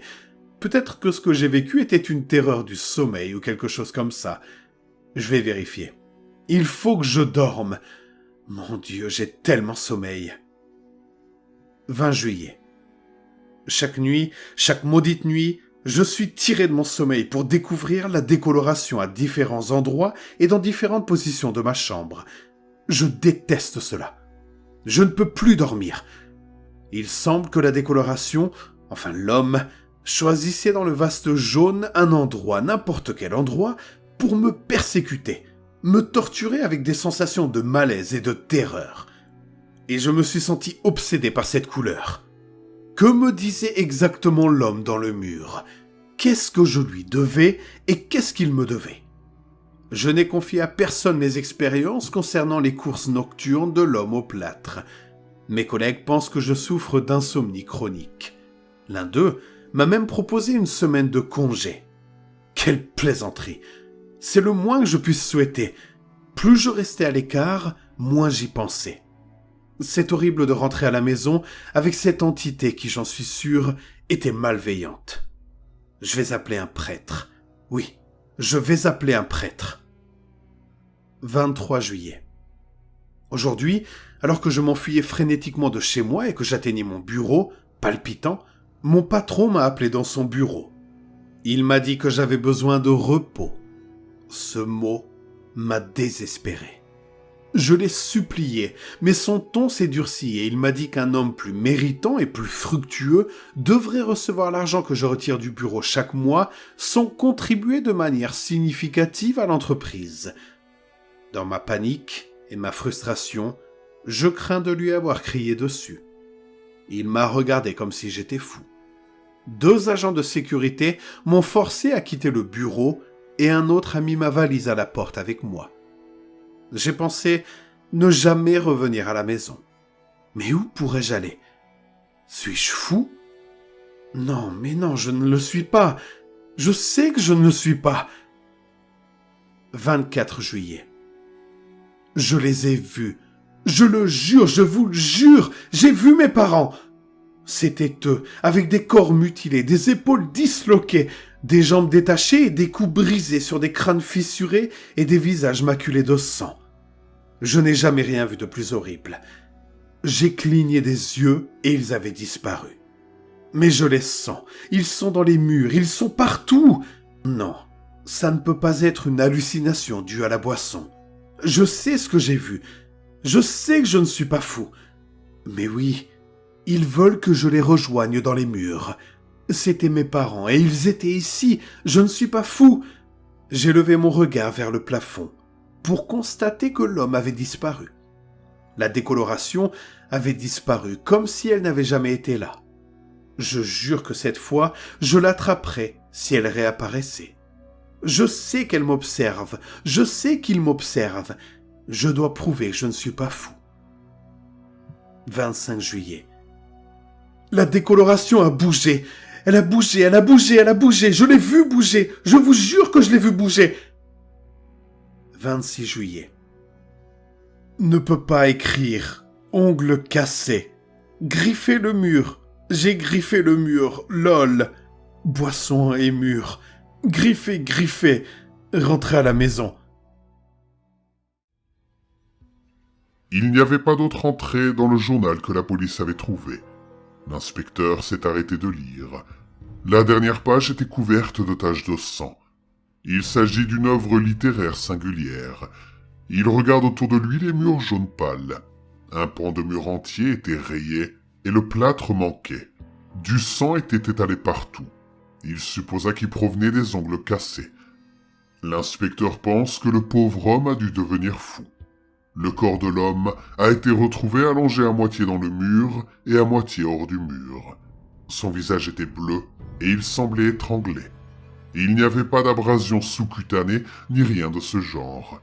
Si c'était possible, on aurait dit que l'homme était mort d'avoir retenu sa respiration trop longtemps. L'inspecteur se dit que c'est fou.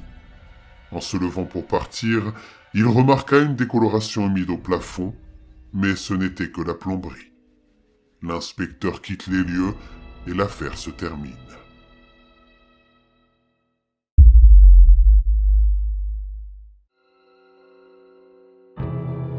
Mon chien me fixait constamment, jusqu'à ce que je comprenne pourquoi.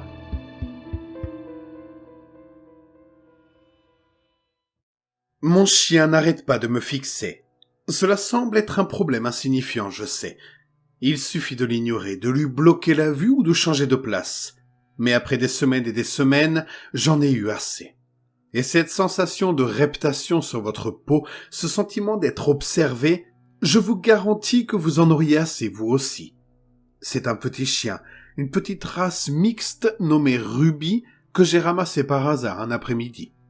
J'étais particulièrement déprimé en rentrant chez moi après avoir consulté un médecin qui m'avait confirmé que la douleur lancinante et brûlante de mon épaule était suffisante pour m'empêcher de pratiquer le sport que j'aimais tant, la crosse, qui m'avait permis d'entrer dans mon école avec une bourse d'études. Et maintenant, j'étais hors jeu, peut-être pour toute la saison, et quand j'ai vu ces grands yeux noirs qui me regardaient depuis le refuge pour chiens, je me suis dit que j'aurais besoin d'un compagnon. Au début, son regard m'a semblé sympathique, voire même un peu mignon. Mais maintenant, je n'arrive pas à détacher ses yeux de moi, quoi que je fasse. Cela a commencé peu de temps après que je l'ai ramené à la maison. On m'avait déjà prévenu qu'il fallait quelques jours à un chien pour s'acclimater à son nouvel environnement. Mais heureusement, ma chienne était déjà propre et mon appartement est recouvert de moquettes. Donc aucun risque qu'elle fasse ses griffes sur le sol, et il s'est avéré que c'est un chien plutôt facile à vivre. J'habite au rez-de-chaussée. Elle peut donc sortir quand elle le souhaite, mais le plus souvent elle est dans le salon avec moi, se prélassant dans son lit pour chien ou à côté de moi sur le canapé quand je fais mes devoirs ou que je surfe sur le web. Même en mon absence, elle n'est pas destructrice, et à ma grande surprise, elle n'a pas mâché, bavé ou fait pipi sur quoi que ce soit en mon absence. D'habitude, ma chienne se comporte bien comme ça. Mais là, elle a commencé à me dévisager. Pendant quelques jours, j'ai considéré que ce n'était rien. Après tout, elle était nouvelle dans cet endroit et je pensais qu'elle avait simplement besoin d'attention, étant coincée dans ce refuge depuis Dieu sait combien de temps. La plupart du temps, après son regard, elle attendait patiemment que je tapote le coussin du canapé, ce qui lui donnait la permission de sauter dessus et de se blottir contre moi. Je me suis dit que son regard était sa façon de demander des choses. Lorsque je n'étais pas dans la pièce avec elle, elle se mettait à me renifler frénétiquement et à me chercher dans tout l'appartement, comme si je l'avais abandonnée, en gémissant doucement.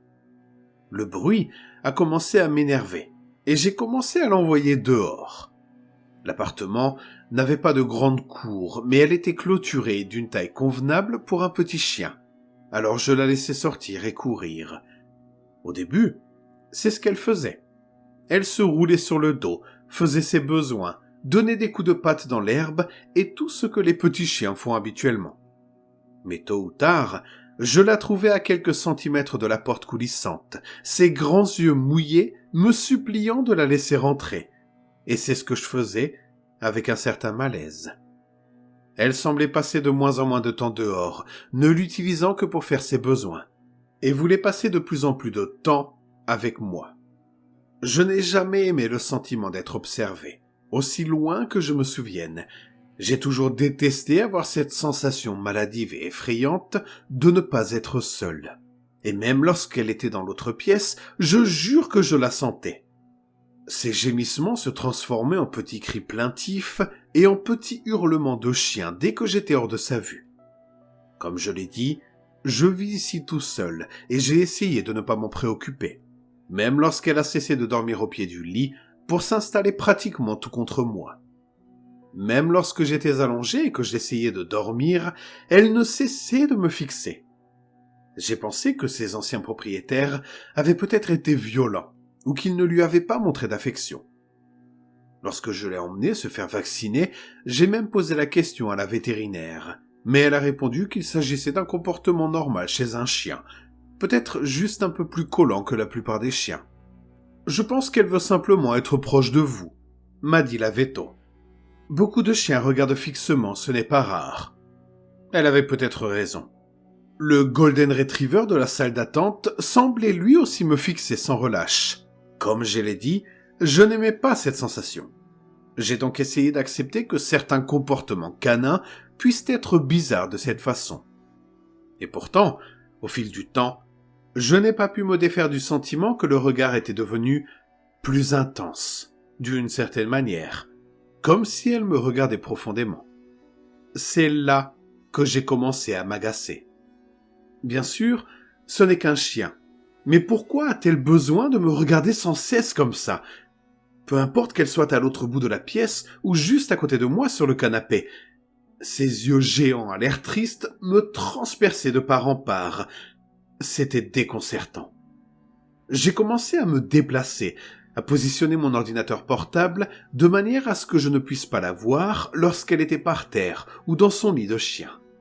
Mais si vous me traitez de fou, je vous jure que je pouvais sentir qu'elle me fixait. Pour ne rien arranger, les pleurs se sont transformés en aboiements dès que nous n'étions pas ensemble. Je l'envoyais dehors pour un moment, mais elle restait assise devant la porte en attendant qu'on la laisse rentrer.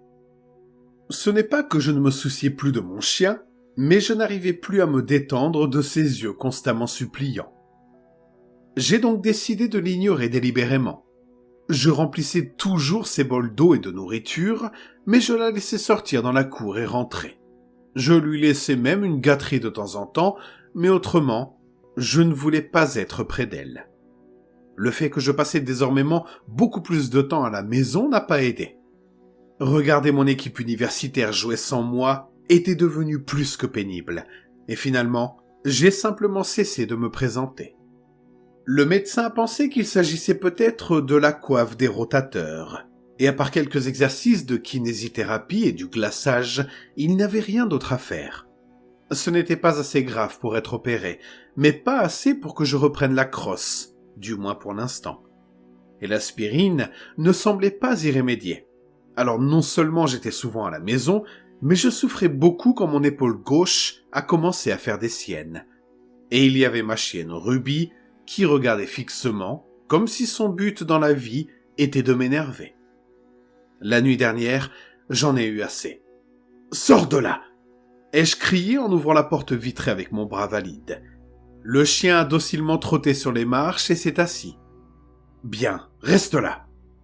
Je l'ai enfermé et je me suis éloigné, agité, et l'épaule douloureusement secouée, tout en sachant qu'elle m'observait à travers cette fichue porte. Ses yeux écarquillés et pleins d'âme m'ont suivi dans le couloir, et même lorsque j'étais dans mon salon, de biais par rapport au jardin et complètement hors de vue. Je ne me sentais pas seul, jamais. Je pouvais sentir qu'elle me regardait. Je suis allé vers le frigo et j'ai pris une bière, puis une autre, et il en a fallu 2 autres afin que je ne réalise enfin qu'il était tard et que j'avais laissé Ruby dehors si longtemps par une nuit froide. En fait, j'avais pitié d'elle alors que je m'approchais, un peu éméché, pour récupérer ma chienne. Je veux dire, ce n'est qu'un animal. C'est ce qu'ils font, non?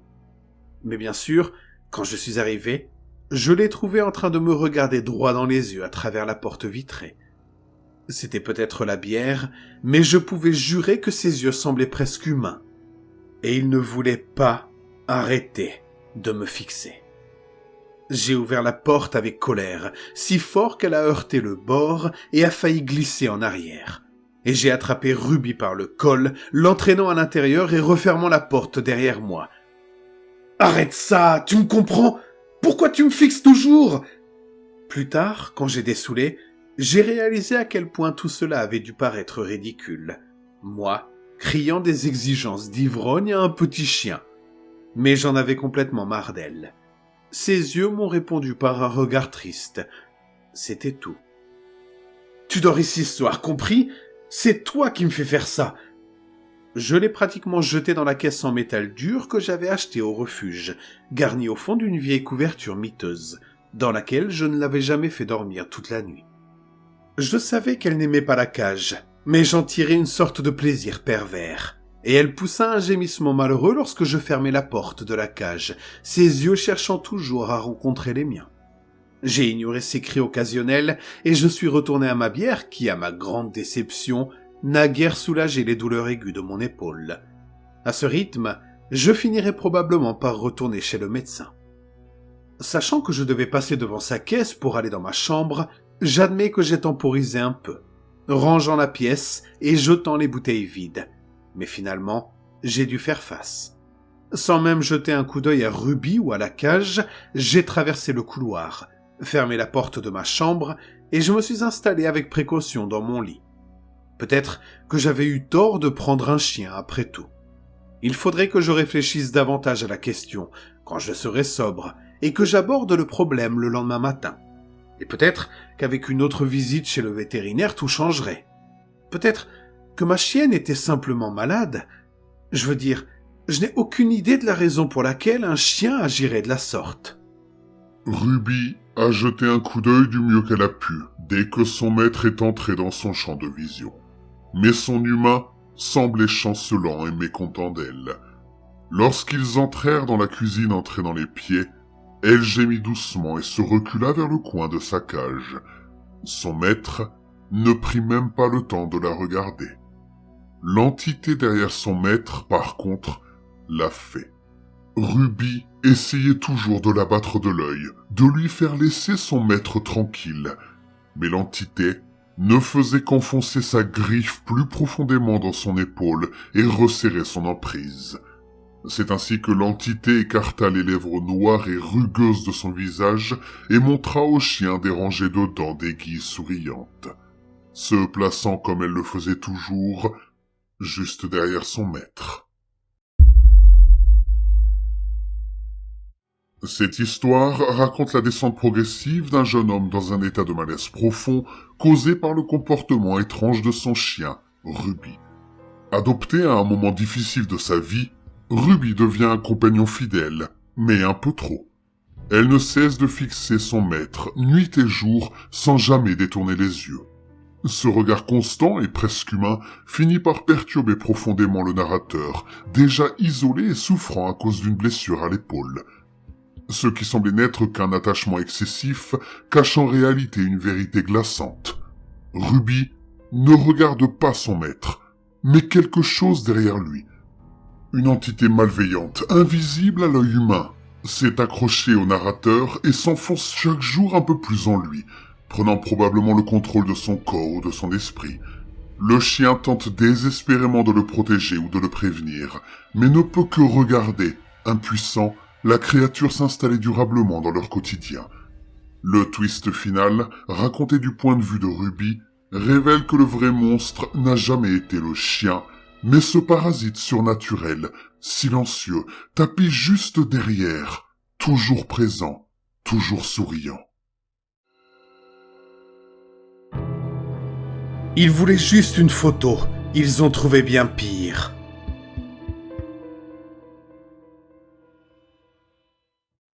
Quand j'étais au lycée, ma petite et moi allions souvent au centre commercial. Ce n'était pas quelque chose que j'aimais beaucoup, mais cela la rendait heureuse. Alors, je ne me plaignais pas. Chaque fois que nous y allions, elle nous faisait prendre en photo dans ces cabines, vous savez, celle où on met quelques pièces ou quelque chose comme ça, et où l'on prend une bande de photos que l'on imprime. C'était une sorte de rituel. Elle gardait la meilleure de chaque visite dans son casier. Une fois, nous y sommes allés et la cabine était fermée, avec du ruban adhésif. Je suppose que quelqu'un a pensé qu'il serait drôle de l'utiliser pour prendre des photos de lui nu, puis de laisser la bande dans la cabine. Les parents de la petite fille qui est entrée ensuite n'ont pas apprécié, et le centre commercial a décidé de fermer la cabine. Je pense qu'il s'agit d'une réaction assez excessive, mais on s'y attend de nos jours. Ma copine était assez triste de ne pas pouvoir se faire photographier comme d'habitude, alors nous avons fini par nous promener sans but précis. Elle ne voulait pas vraiment partir, mais elle n'avait pas envie de faire du shopping non plus. J'ai acheté des glaces, en espérant que cela lui remonterait le moral, mais elle était toujours aussi déprimée. Nous avons fini par nous retrouver à l'autre bout du 2e étage. Nous n'y sommes presque jamais allés, car il n'y avait pas beaucoup de magasins qui nous intéressaient. Mais aujourd'hui, nous l'avons fait. J'ai remarqué qu'il y avait une salle d'arcade, et cela m'a fait réfléchir. Il y a souvent des photomatons à l'intérieur. Je n'ai rien voulu dire à ce sujet pour ne pas donner de faux espoirs à ma copine, mais j'ai réussi à la convaincre d'entrer. L'intérieur était très bruyant, mais surtout à cause des jeux. Il n'y avait que quelques autres enfants à l'intérieur et le propriétaire était assis à un petit bureau et regardait un match de sport à la télévision. Nous avons fait le tour de l'endroit et n'avons pas vu de cabine. Un peu attristé, j'ai proposé que nous y allions, et elle a commencé à dire qu'elle était d'accord quand sa phrase a dérapé.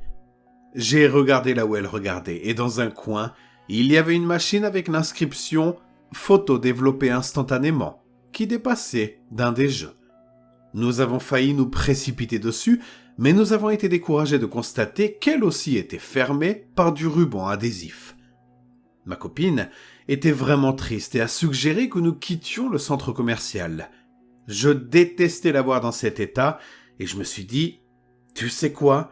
Il n'y a personne ici, enfin presque, et aucune des personnes ne fait attention à nous. » Je me suis donc approché, j'ai branché la cabine et j'ai enlevé le ruban adhésif. Elle a d'abord été choquée que je fasse ça. Puis la joie de perpétuer notre tradition l'a emporté.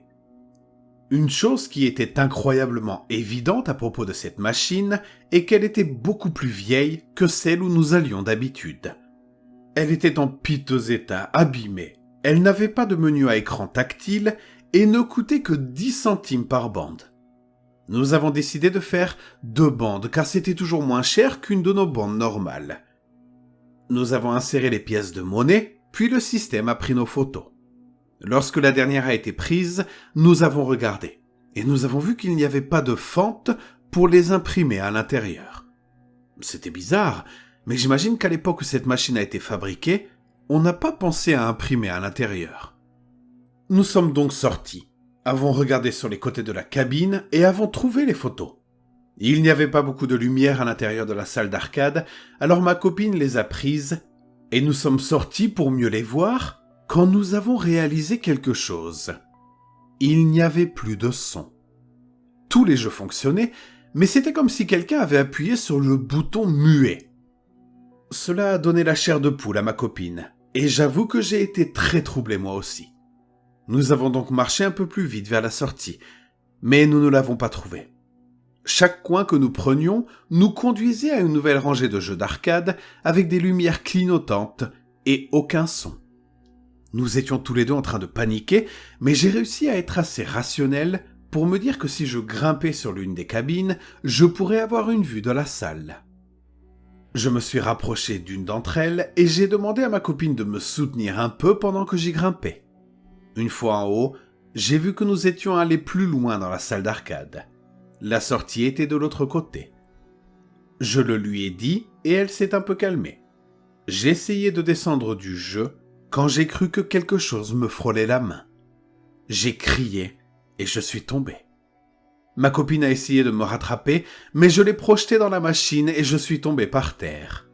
Je n'étais pas gravement blessé et je me suis levé pour lui dire que j'étais désolé. Quand je me suis retourné pour la regarder, j'ai vu qu'elle fixait l'écran et qu'elle tremblait. Je me suis approché d'elle et j'ai vu que le menu n'apparaissait plus. Non. Le message « Le joueur 2 n'a plus de vie » s'affichait en lettres d'arcade à l'ancienne. Je lui ai dit que j'avais dû lancer un jeu en montant, mais elle a secoué la tête et a murmuré « Regarde autour de toi ».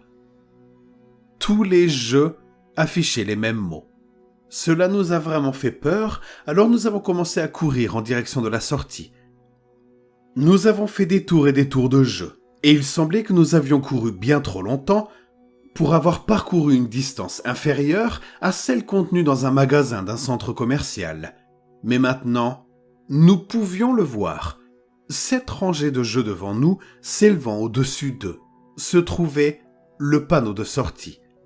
Nous nous sommes arrêtés un instant, soulagés et reprenant notre souffle. Puis, ma copine a crié. Elle s'est retournée pour regarder derrière elle et a crié que quelque chose venait de toucher ses cheveux. Nous avons regardé autour de nous, mais nous n'avons rien vu. Personne n'était près de nous. Mais il y avait quelque chose de pire que la présence de quelqu'un d'autre. Les écrans affichaient tous les mots suivants. Le joueur 1 n'a plus de vie. C'était fini. Nous avons sprinté plus vite que jamais en direction du panneau de sortie. Il ne nous restait plus qu'à contourner 3 rangées et nous serions sortis de la salle d'arcade. C'est alors que nous avons vu quelque chose qui nous a fait nous arrêter. Il y avait quelqu'un qui se tenait devant l'un des jeux. C'était l'un des enfants que nous avions vu plus tôt lorsque nous sommes entrés.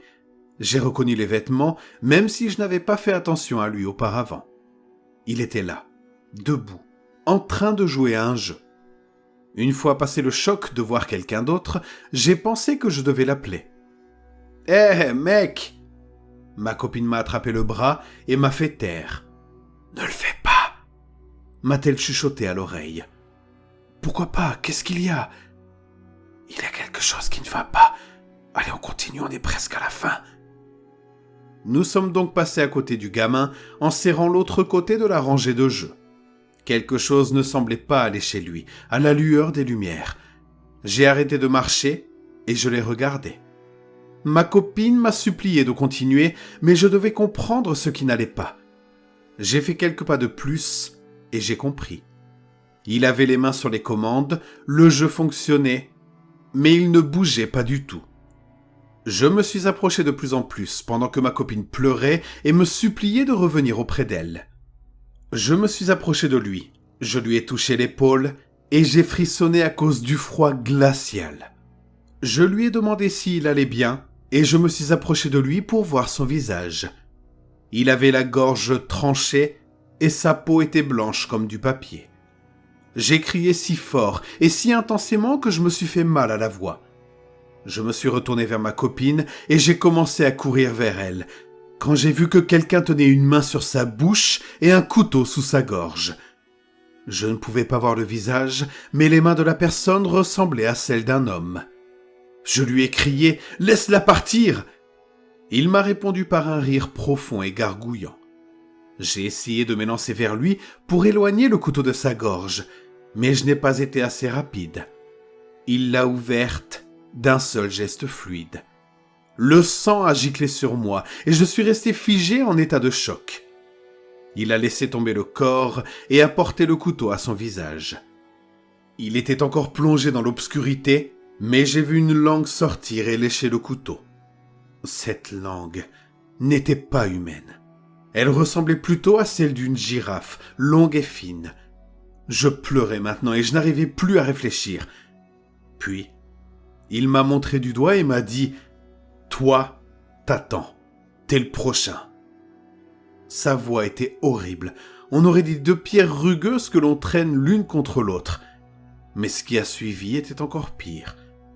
Il s'est penché sur le corps de ma petite amie et a commencé à sucer la blessure mortelle. Sa bouche couvrait tout son cou et elle émettait un horrible son d'étouffement tandis qu'il aspirait son sang. Je ne pouvais pas penser, je ne pouvais pas réagir autrement qu'en pleurant et en soupirant. Et puis, les bruits ont commencé à s'arrêter. Il a reculé, sa bouche s'est allongée comme un tronc et elle a commencé à se rétracter sur son visage. Lorsqu'elle est redevenue normale, cette langue est ressortie et a léché les traces de sang sur ses lèvres. La chose a de nouveau sorti le couteau et a commencé à avancer vers moi. Une partie de moi voulait le laisser me tuer. Je ne voulais pas vivre avec ces souvenirs. Mais cette partie de mon esprit a été supplantée par une partie plus primitive.